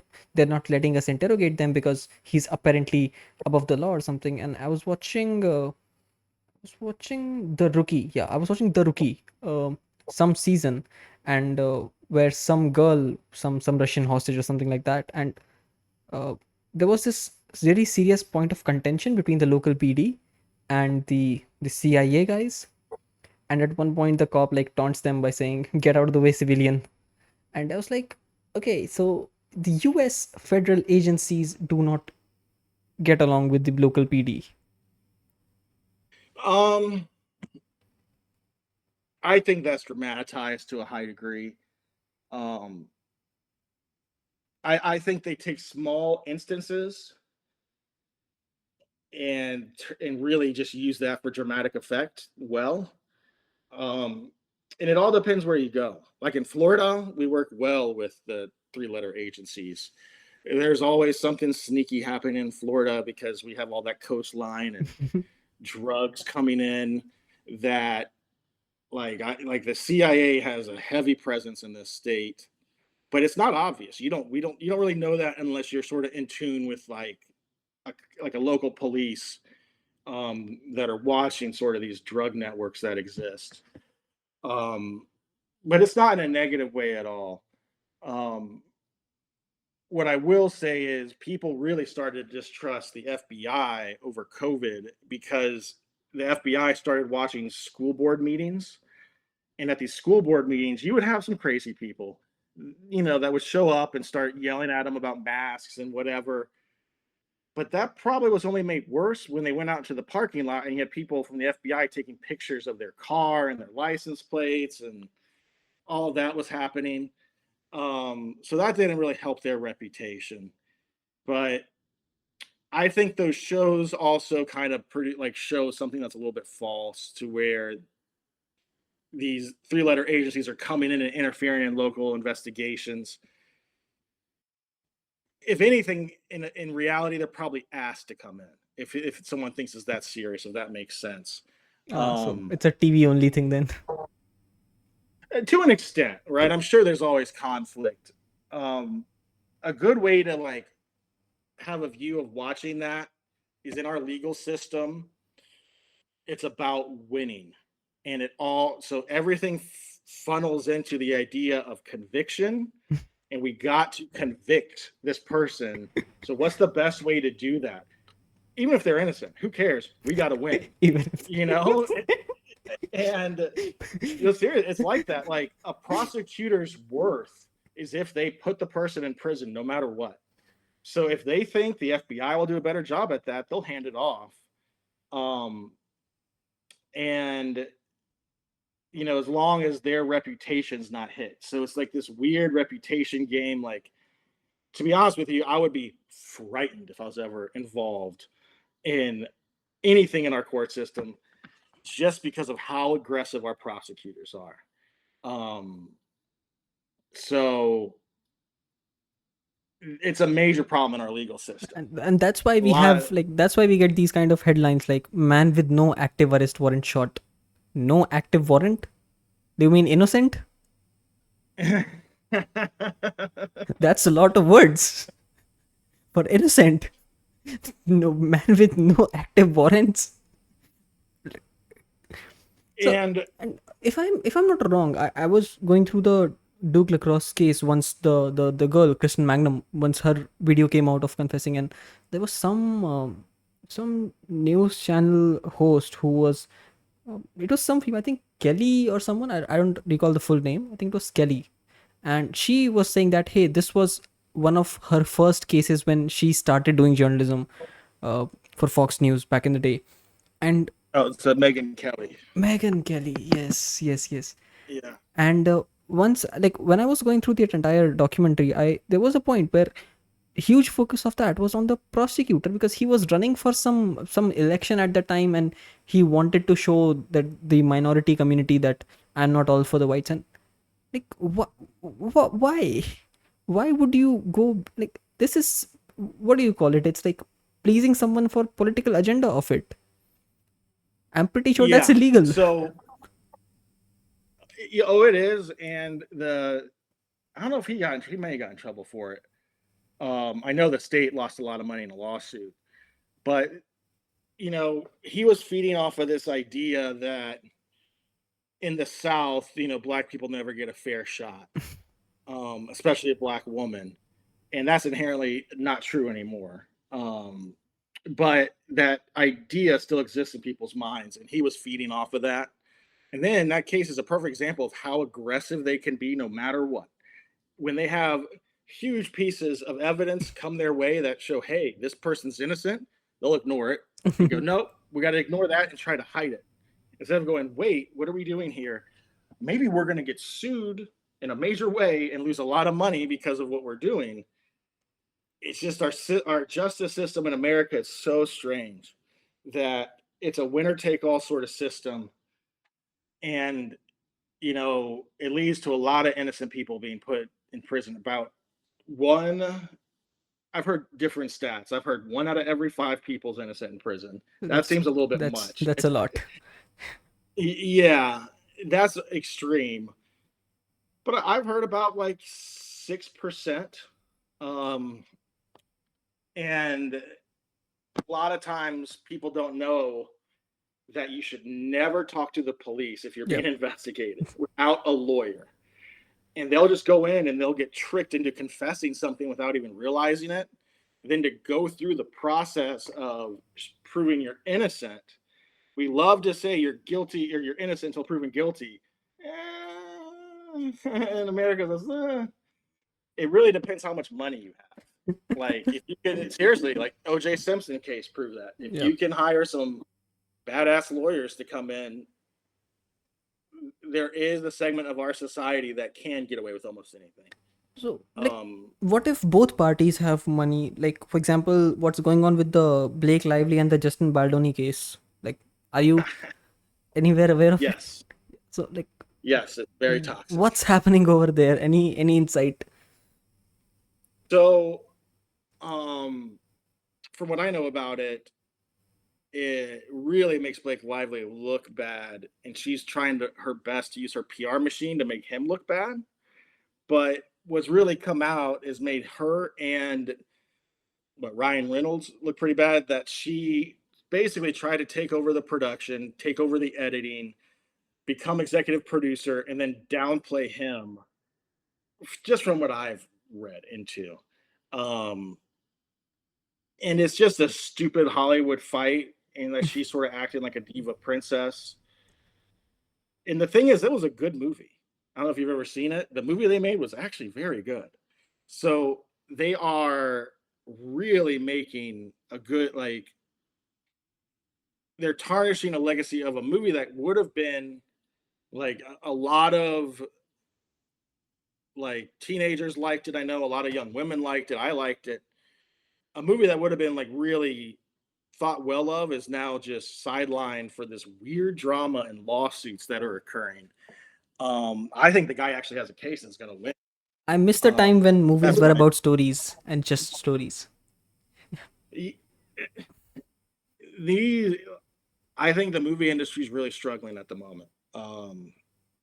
I know we have the Final Four coming out. I was looking forward to that, but now there's a female silver surfer, and Why? that has the CGI looks really bad on that, and You guys are America. Why do you need to put silver paint on a woman's body? Don't you guys have strip clubs for that? Why do you need to do? Like, why would you want to put silver paint on a woman's body? Like, and do it on screen? Why? Who asked for this?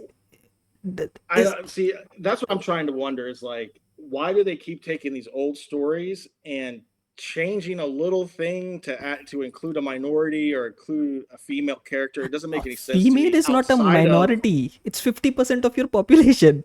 How is It, it a minority? that's a good point. A good point. Um, I don't like outside of like maybe the outrage factor is more people are talking about it. Maybe like maybe that's the goal is to change it and get people upset to go see it. But I don't. I think that's stupid. Yeah, that worked out Like a really well. stupid. Yeah, Yeah. yeah, yeah. Ask Rachel Zegler how well that worked out. Oh, that's Yeah. so like. And everyone focuses on her. I think the real problem was they didn't have midgets. Like they had those CGI weird things instead of like actually employing little people into those roles. That would have been cool. And So to it's be, PC, they wh- didn't hire actual people. It's so baffling to me. female. See, I'm just saying, the Fantastic Four is a well-known comic. It exists. Like I'm sitting in India. I know about this stuff. The Silver Surfer is it's an alien. Oh my god, can we stop putting this is something which I wrote my this is something on which I wrote my research paper on while working in my university, that we don't need to apply our family and gender values to aliens. Yeah. Yeah. What else am I gonna see next? Is he like what is the Silver Surfer gonna be facing now? Is he going to be harassed on social media? Like, does he have a Snapchat or something? What, I don't know. It's a wild thing. like, is there any It, point in the comics where this the gender of an alien is revealed? well, there is a female actual Silver Surfer, but not. It's different. Like it's So not part of that main story yeah, because the movie they're making is from these. I think it's comic 49, 50, and 51, which is considered like some of the best comics ever made in America.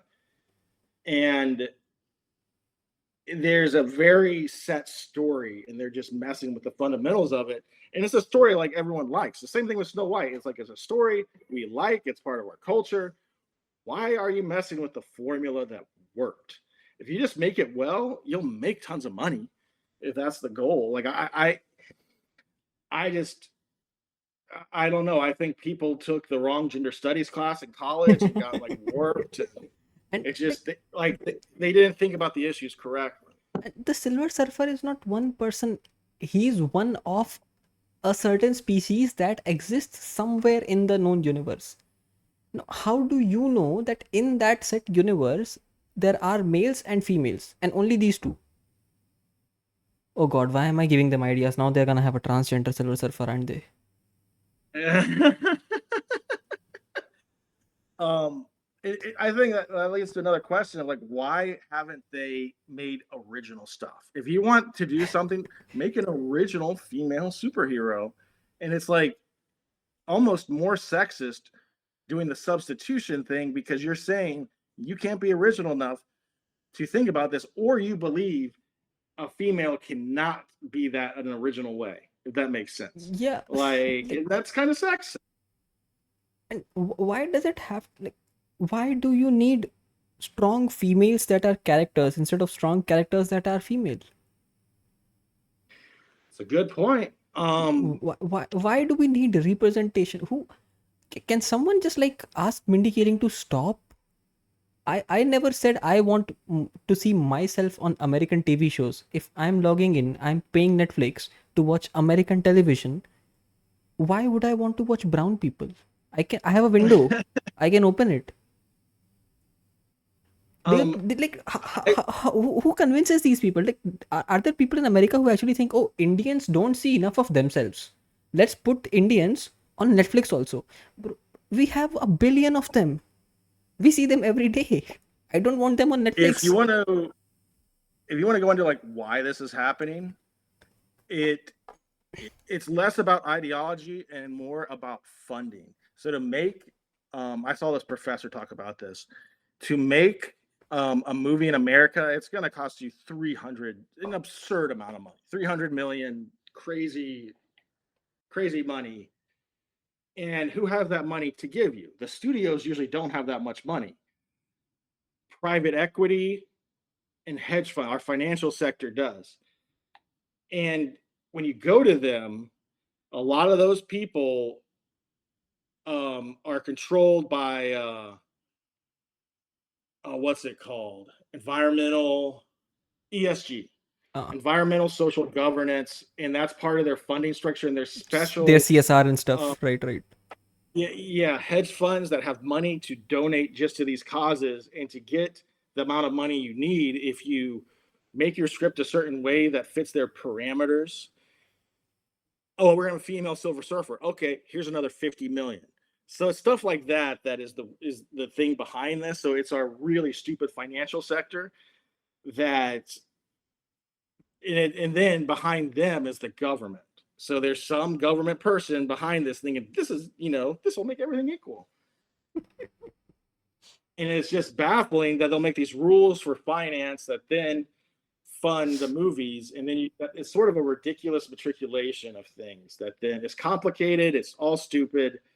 It's people that it's the American middle class that has too much time on its hands and it's a worry about things that are silly. It's almost a privileged system where you can complain about oppression, if that makes sense. Like oppression of things that don't affect you, um, or that you're not a part of, or that you just think because you saw something on the internet that happens.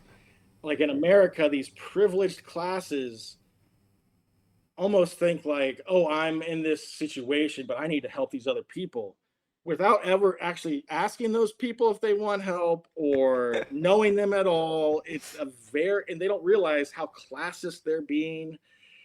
And it's the problem I see on the left wing in America.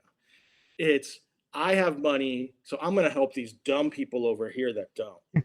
And they don't even talk to the dumb people. It's like how they talk about the Trump voters, like, oh, these deplorables over here. It's like, no, those deplorables vote and they really don't like you The now. Chinese And peasants. so, it, Chinese. yeah, it's this classist attitude of the left. And the left wing is not supposed to be this class based thing. And it's become that over my lifetime. And it's gross. So that's where it all grows out from. This idea that we got to educate people instead of entertaining them. So I think that's a big part of it. I'm hoping Superman is not that way. It looks pretty good from what I've seen. So fingers crossed for Superman not I mean, being like, crazy. as an Indian youngster, like, you ask any Indian on the internet, like, you just text anyone at random, they'll say that the best years of their life were the ones where they would watch cartoons, and those cartoons, they were American, they were Japanese, they were Turkish. I don't know, and I don't care. I don't care who made Ben 10. It was a good story. I liked watching Ben 10. I want more of Ben 10. Ben 10 is fine. Give me Ben 10. I don't need you guys to change it. Tom and Jerry is good. I like Tom and Jerry. I like to watch anime. Like, I like it's not just me. Any human being in this world, they like to hear a good story. Yeah. That's the same reason RRR worked so well. It's a good story. It's funny, it's nonsensical, but it's a funny story. It works somehow. Like even translated into American zeitgeist. It's very interesting. Yeah, it's a good story. It's funny, it's emotional, and it just switches like really quickly. Once he'll be like really emotional where he's whipping this guy off, and in the other he's throwing tigers. So Yeah. that's an It's so immediate crazy. switch. Some of the best shows that I have ever watched are like, it's Avatar: The Last Airbender. It's a great show. I love it. Harry Potter is good. I don't agree with everything J.K. Rowling has to say, but I have the decency and the intelligence to keep the creator and the creation separate from one another. I like to watch Harry Potter. I don't know if I want a Black Severus Snape. Why do you want a Black Severus Snape? That's right. Again, it goes back to this weird finance thing to make these shows. Like, because they're not going to make more money off of that. If anything, it's going to just make people upset. But if they're doing it for like a platform, maybe that won't affect them. But I don't know, the quality of a lot of these shows I think have gone down. Like Yeah, Lord of the exactly, Rings wasn't. exactly. And I mean, the my only hope is like House of the Dragons right now. I really hope that these guys are able to produce a good story because like I recently had some time on my hands, so I went through the books. The books are nice. I Books are very good. books are very good. I really want to see like the knights, like Perkin the Flea and stuff. Like, I want to see these niche characters. I don't know if they'll give them some screen time or not because they're busy making, just they're inventing plots that don't really exist in the books. And the last time they Yeah. did that, it did not go well. Like, season 8 of Game of Thrones did not go. Don't do it. You have a complete story. Why are you doing this? Yeah. I know it can sometimes be hard to adapt those stories, but at the same time, the stories are so good that I just don't get why they would do any changes. Yeah, and I I mean, think they're making Duncan and Egg into a show. oh, Like that's one of the books from Game of Thrones. So I I mean, think they're making that into a show. Um, I think what American creators don't, I think they realize it to some extent, but they need to understand that the kind of impact that America has globally, especially American media, right? You guys have so much influence, right? American cinema is like American television, American shows, American dramas, they shape the narrative of every single teenage conversation around the world. That is all anyone ever talks about. We talk about Breaking Bad, we talk about Grey's Anatomy, we talk about Game of Thrones, we talk about uh, that Harry Potter, or that show which was shot in New Zealand. What was that show? Uh, New Zealand, like Lord of the Rings. Lord of the Rings. Yeah, Lord of the Rings. Star Wars. There is so much IP in America that defines narratives and conversations globally, right? Even today. So I don't think anyone would have thought that today a 21-year-old Malay from India would be thinking about, is Starship Troopers a satire or is it not a satire? Is the book satire or is the movie satire? I don't think anyone would have thought, but I do think of these things. When I'm sitting here in my home, I'm reading about the Duke Lacrosse case. My t-shirt, this says Chicago. Chicago White Sox, yeah. And you cannot go to an American retail store and have a t-shirt that says Lucknow, right? That doesn't happen. America has a global reach. I have an HK M4 rifle toy in the Oh, look background. at that. Yeah, sure. I'll just bring it out. So I really love this thing, right? I really Oh, love that's this. cool. Yeah, it's a water gun, so like it shoots water, because original firearms are of course restricted in India. But I just love the entire thing that this is modular. You can like add and remove stuff, and I just love it. This is the gun that the Navy SEALs used to shoot Bin Laden. Oh, And really? Oh, okay. yeah, it's uh it's made by Heckler and Koch. Uh, it's the M416. Uh, yeah, that's what they Oh, call that's a it. cool little water gun, man. Yeah, and this That's is cool. this is modeled after that, and I really love the idea of just having things on display uh which represent something, right? This gun has a story, it means something. And Yeah, it killed the terrorist that was hiding in our good allies' country, our friend Pakistan. and I need a guy that did it killed nine the 11. terrorist which was hiding in our neighbor's home, which we all hate. We hate Pakistan. So And we couldn't tell our good friend Pakistan, we couldn't tell them we were doing a secret mission to go kill this person, the absolute one person we wanted to kill. We couldn't tell them. Oh my God, what a crazy story. I mean, like, with Um, respect to Pakistan, I mean, like, anytime America gives Pakistan a weapon, like anything which has some good technology, Pakistan will find a way to make sure that the world trusts that technology a little less. There was recently anything you guys gave to Pakistan. You guys gave to Pakistan like some really special tanks, patent tanks or something, which were like used in the war of 1971. It was said to be indestructible. Guess what? 120 of our men were able to make 93,000 people from Pakistan surrender. 120 people in the Indian army were able to hold back more than 3,000 tanks. The only place in the world where we have a graveyard for tanks is in the Indian Pakistan border. oh, fascinating. Well, that was Pakistan's fault for trusting American tanks.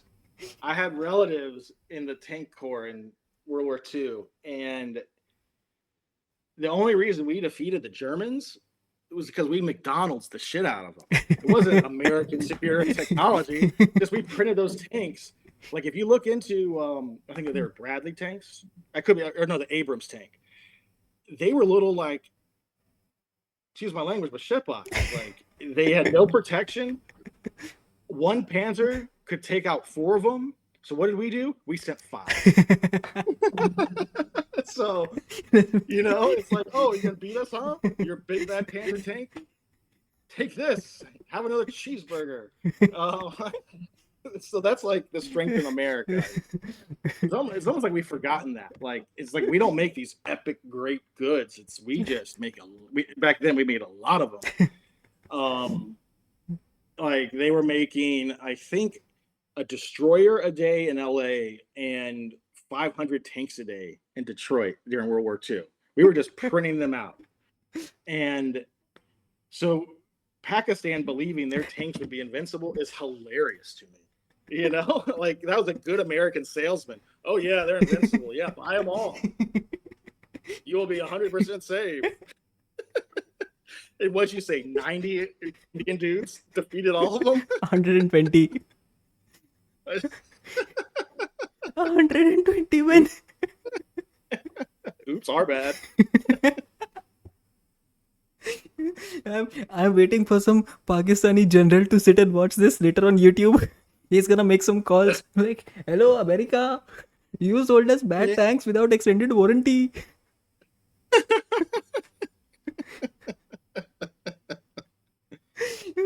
And Oh, good it's times. not just tanks. I mean, there was this submarine which the US lent to Pakistan, saying that it's an invincible submarine.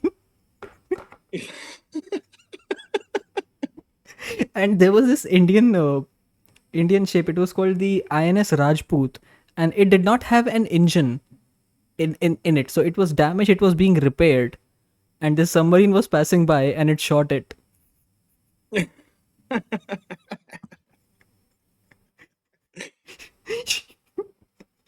And It's I don't know. You know, the whole American weapons brand is very overrated around the world.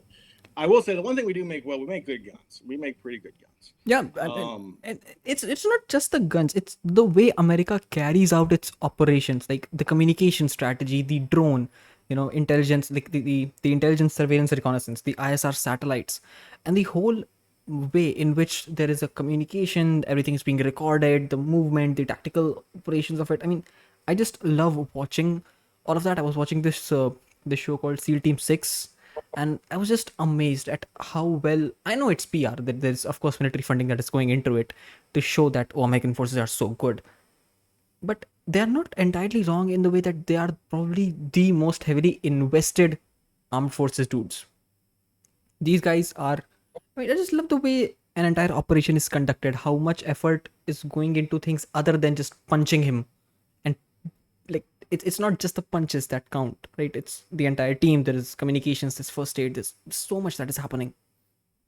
well, I would hope it's that way since, like I said, we don't really have a social safety net.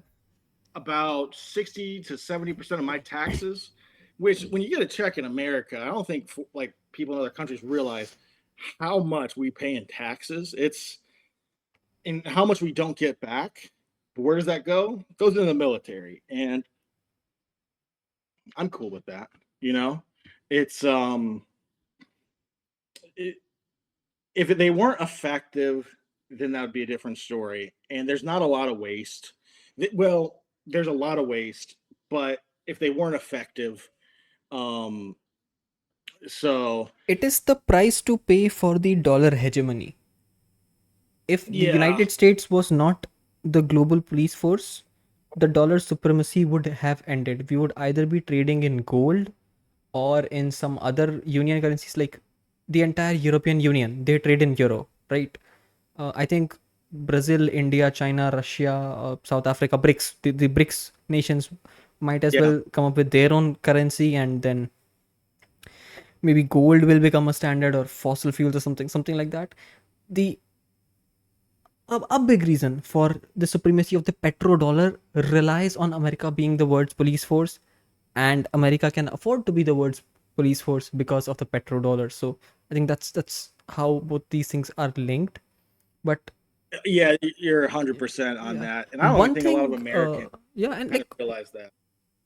I mean, these are not conversations which Americans need to have or even like think for a second. I think a kid born in America has a lot of other things in mind.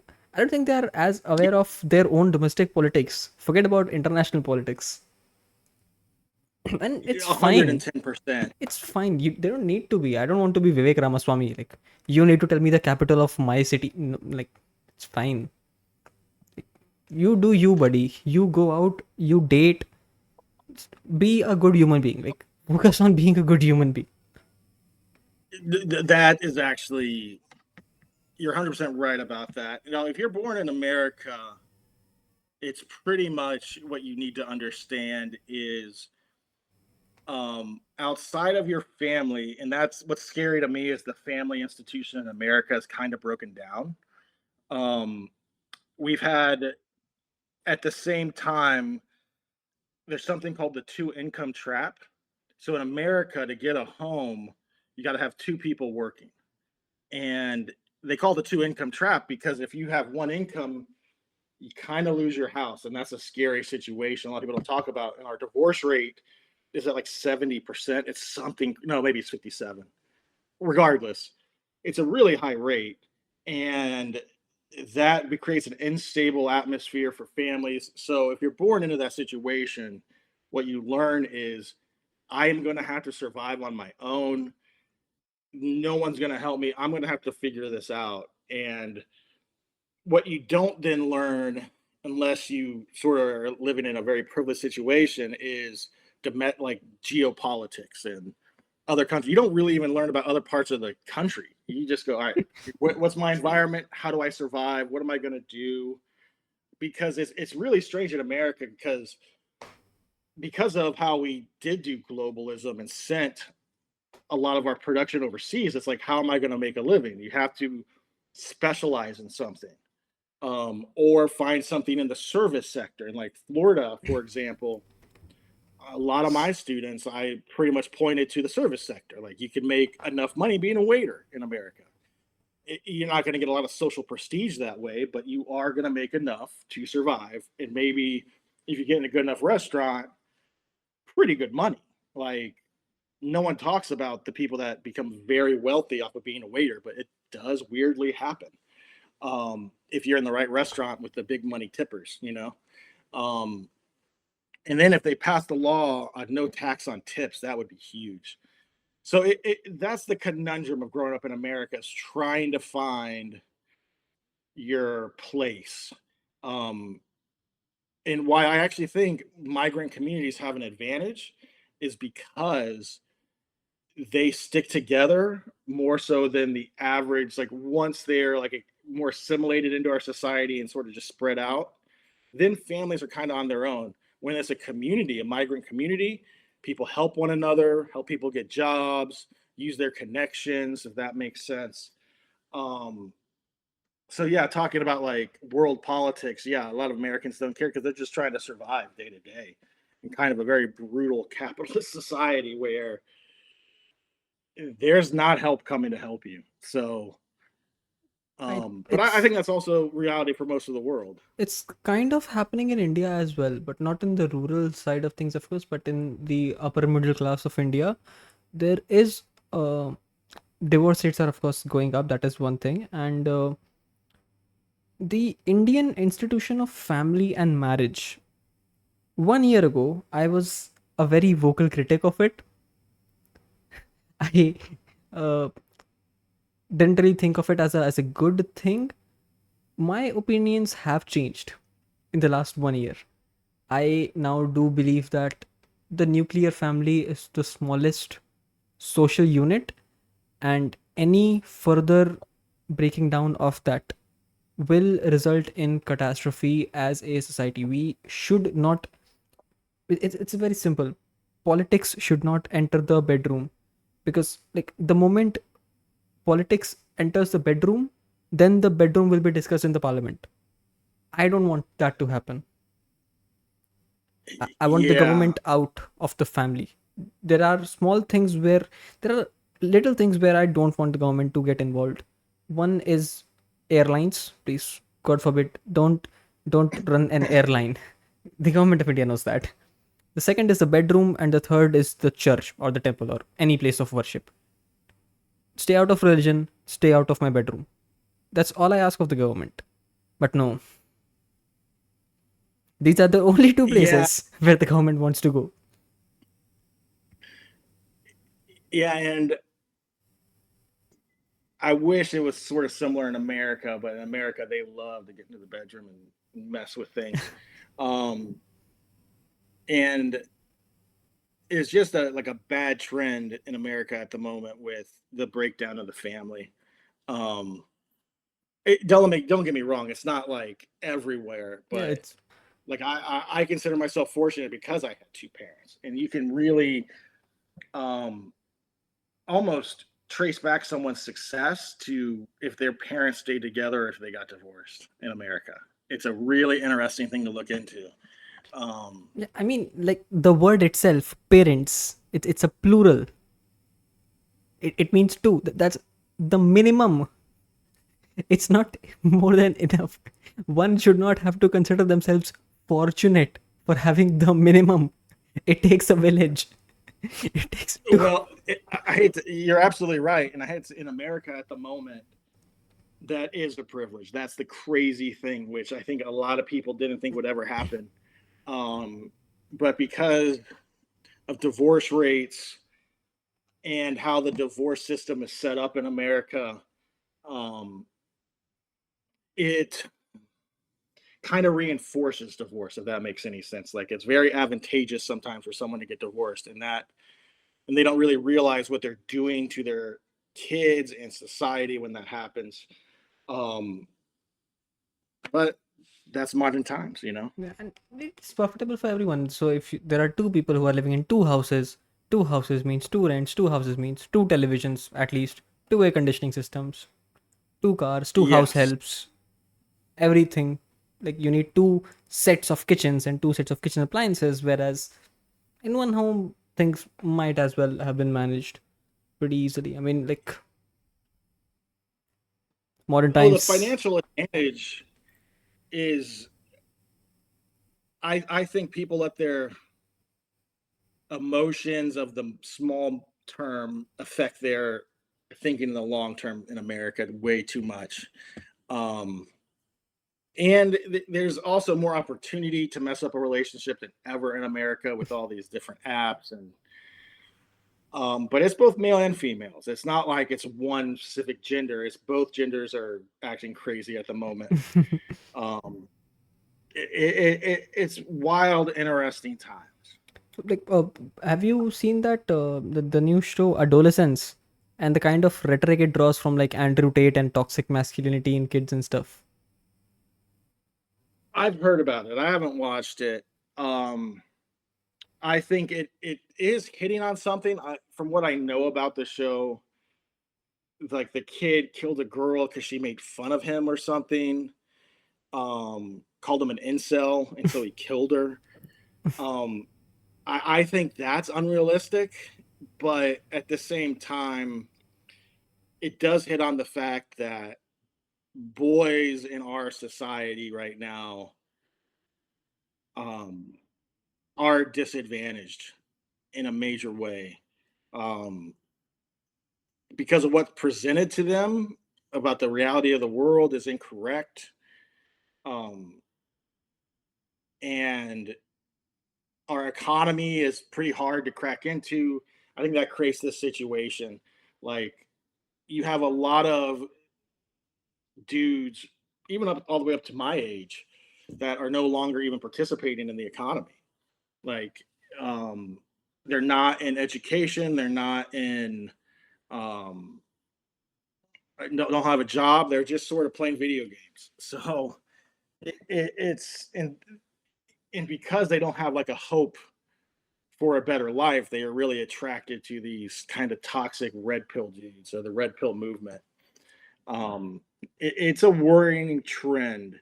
Um, and I think our current dating system is really brutal for young guys. It um, the breakdown of things from like the telephone from the cell phone, we haven't adjusted to it yet, I don't think.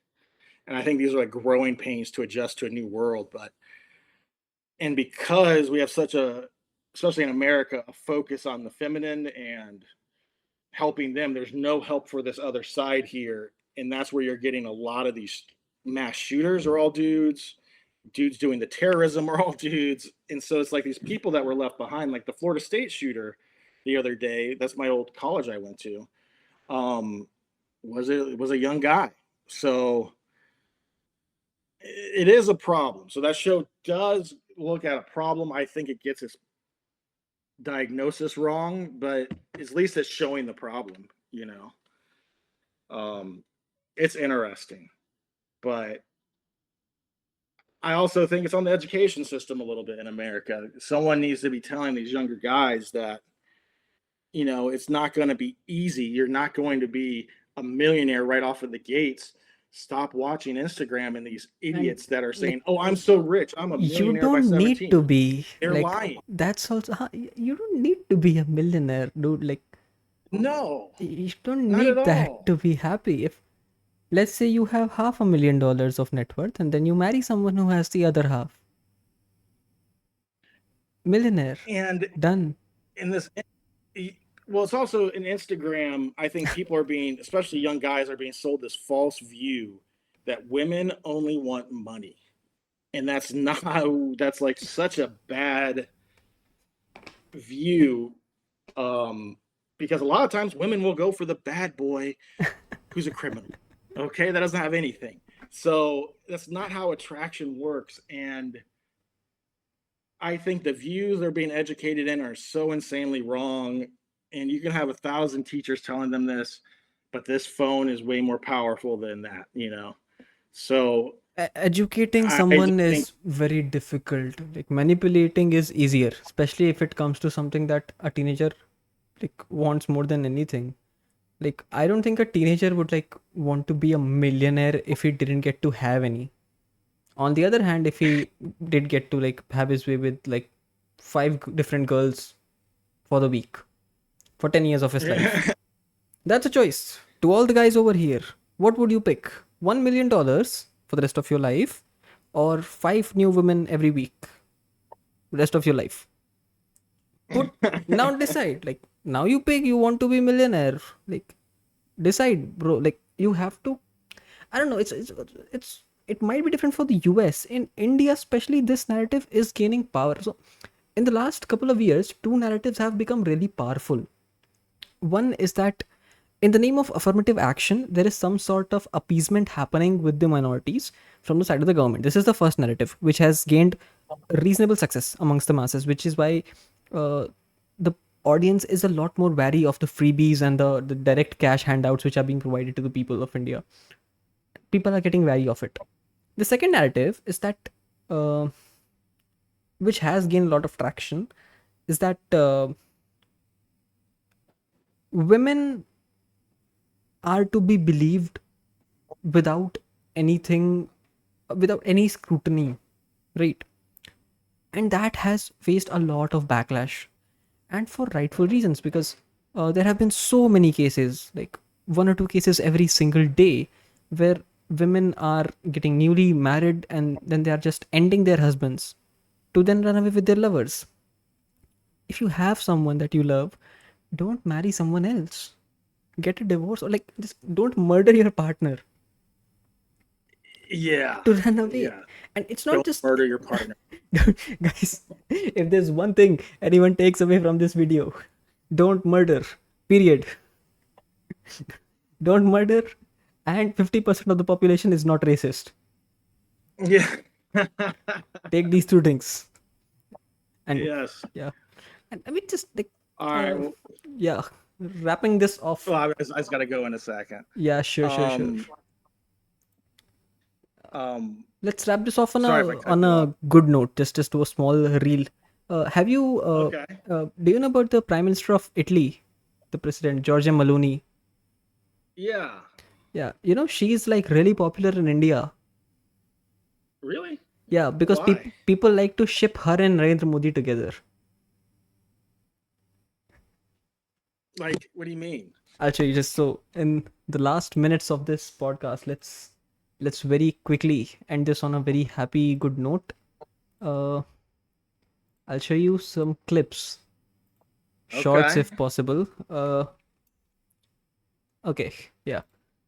So there are these edits which Indian meme guys make, which are like really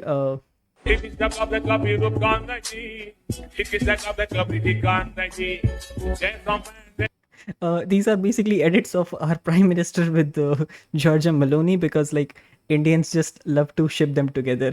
I don't know why, but they just do. And I think Georgia Maloney understands that, like, because the way she behaves on Twitter and Instagram, she also understands what's happening on the Indian internet. So these clips do gain a lot of traction, uh, and Oh, like, interesting. yeah, and it has nothing to do with her policies or anything. Right? It's just nonsense stuff. But it's internet stuff which is like limited to the internet. I don't think the prime minister has any idea that this is happening. I don't think so. Um, but this is something which is quite popular, and it's just an internet only thing. And I don't know why. Like anytime the prime minister is seen with some leader, uh, people in India just admire them a lot. The same goes with Donald Trump. Uh, there is a Well, cartoon I of mean, the prime minister singing. I mean, maybe it tries to show like India is a major player of the world, and here's our leader hanging out with this cool Italian lady. You Uh, know? yeah. Did I Oh share this wow. article with you? Oh, I think you have. But here, let's look at it again. Yeah, man in India builds temple He for has a US temple to president. Donald Trump. Oh my lord. Welcome to India. This Narendra Modi year. Uh, and he like okay, I mean like he's so Trump is really famous in India, like really, really famous in India. Oh, he's offering him milk. There's this Oh guy. lord. Trump is vote for Donald Trump. Vote. I will say Trump probably loves that. He probably loves the fact he has a temple where people worship him, and then oh my lord, oh he probably just adores that. Yeah, and I don't know what's it with like these guys. I don't know if they're doing it ironically or if they are serious about. We performed to acknowledge the victory of Trump. Behest of NRIs in the US. All right, I mean, sure, globalization. That's so strange. Yeah, That's cool though. I mean, yeah, it's global politics. US is. oh, I mean, Indians are the most vocal on Twitter anyway. Like, we can yell at top of our lungs that Donald Trump is not my president. Like, why are you a Biden supporter? No, I'm from India. He's not my president. oh, that's so interesting. Well, hey, it backs up your point about America's reach and culturally everywhere. It's Everywhere. fascinating. Yep. Um, well, I really had a good time talking to you Same. again. Same here. Good 2.5 hour conversation. Let's do this again. It's Sure, always sure. fun, Malay. Yeah, I get to learn a lot, and sometimes like it's always a callback. So sometimes I will remember stuff, but it will not be actively. When I talk to you, it's always like, oh, US is working on this. India has something similar. India has some. Oh, but this is something really new. So I really hope that the Indian education system is able to catch up, not just in terms of infrastructure, but also in terms of the quality that we are providing to our students. That is something which I really want India to have, but not a priority for anyone right now. Well, it'll happen. I'm sure it'll happen over Eventually. time. Yep. Talking to you always just shows me America in a very interesting perspective, and that these conversations always remind me of that. Gets me out of my sort of little rabbit hole here, thinking about things. So, always very interesting talking to you. I always Same. love these conversations, and let's do it again sometime. Sure. Definitely. Definitely. All right. I'll see you soon. All right, yeah. Thank you so much, Thank and I'll you. talk to you soon, Malay. Sure thing. Bye bye. Have a good day. Bye bye. You too.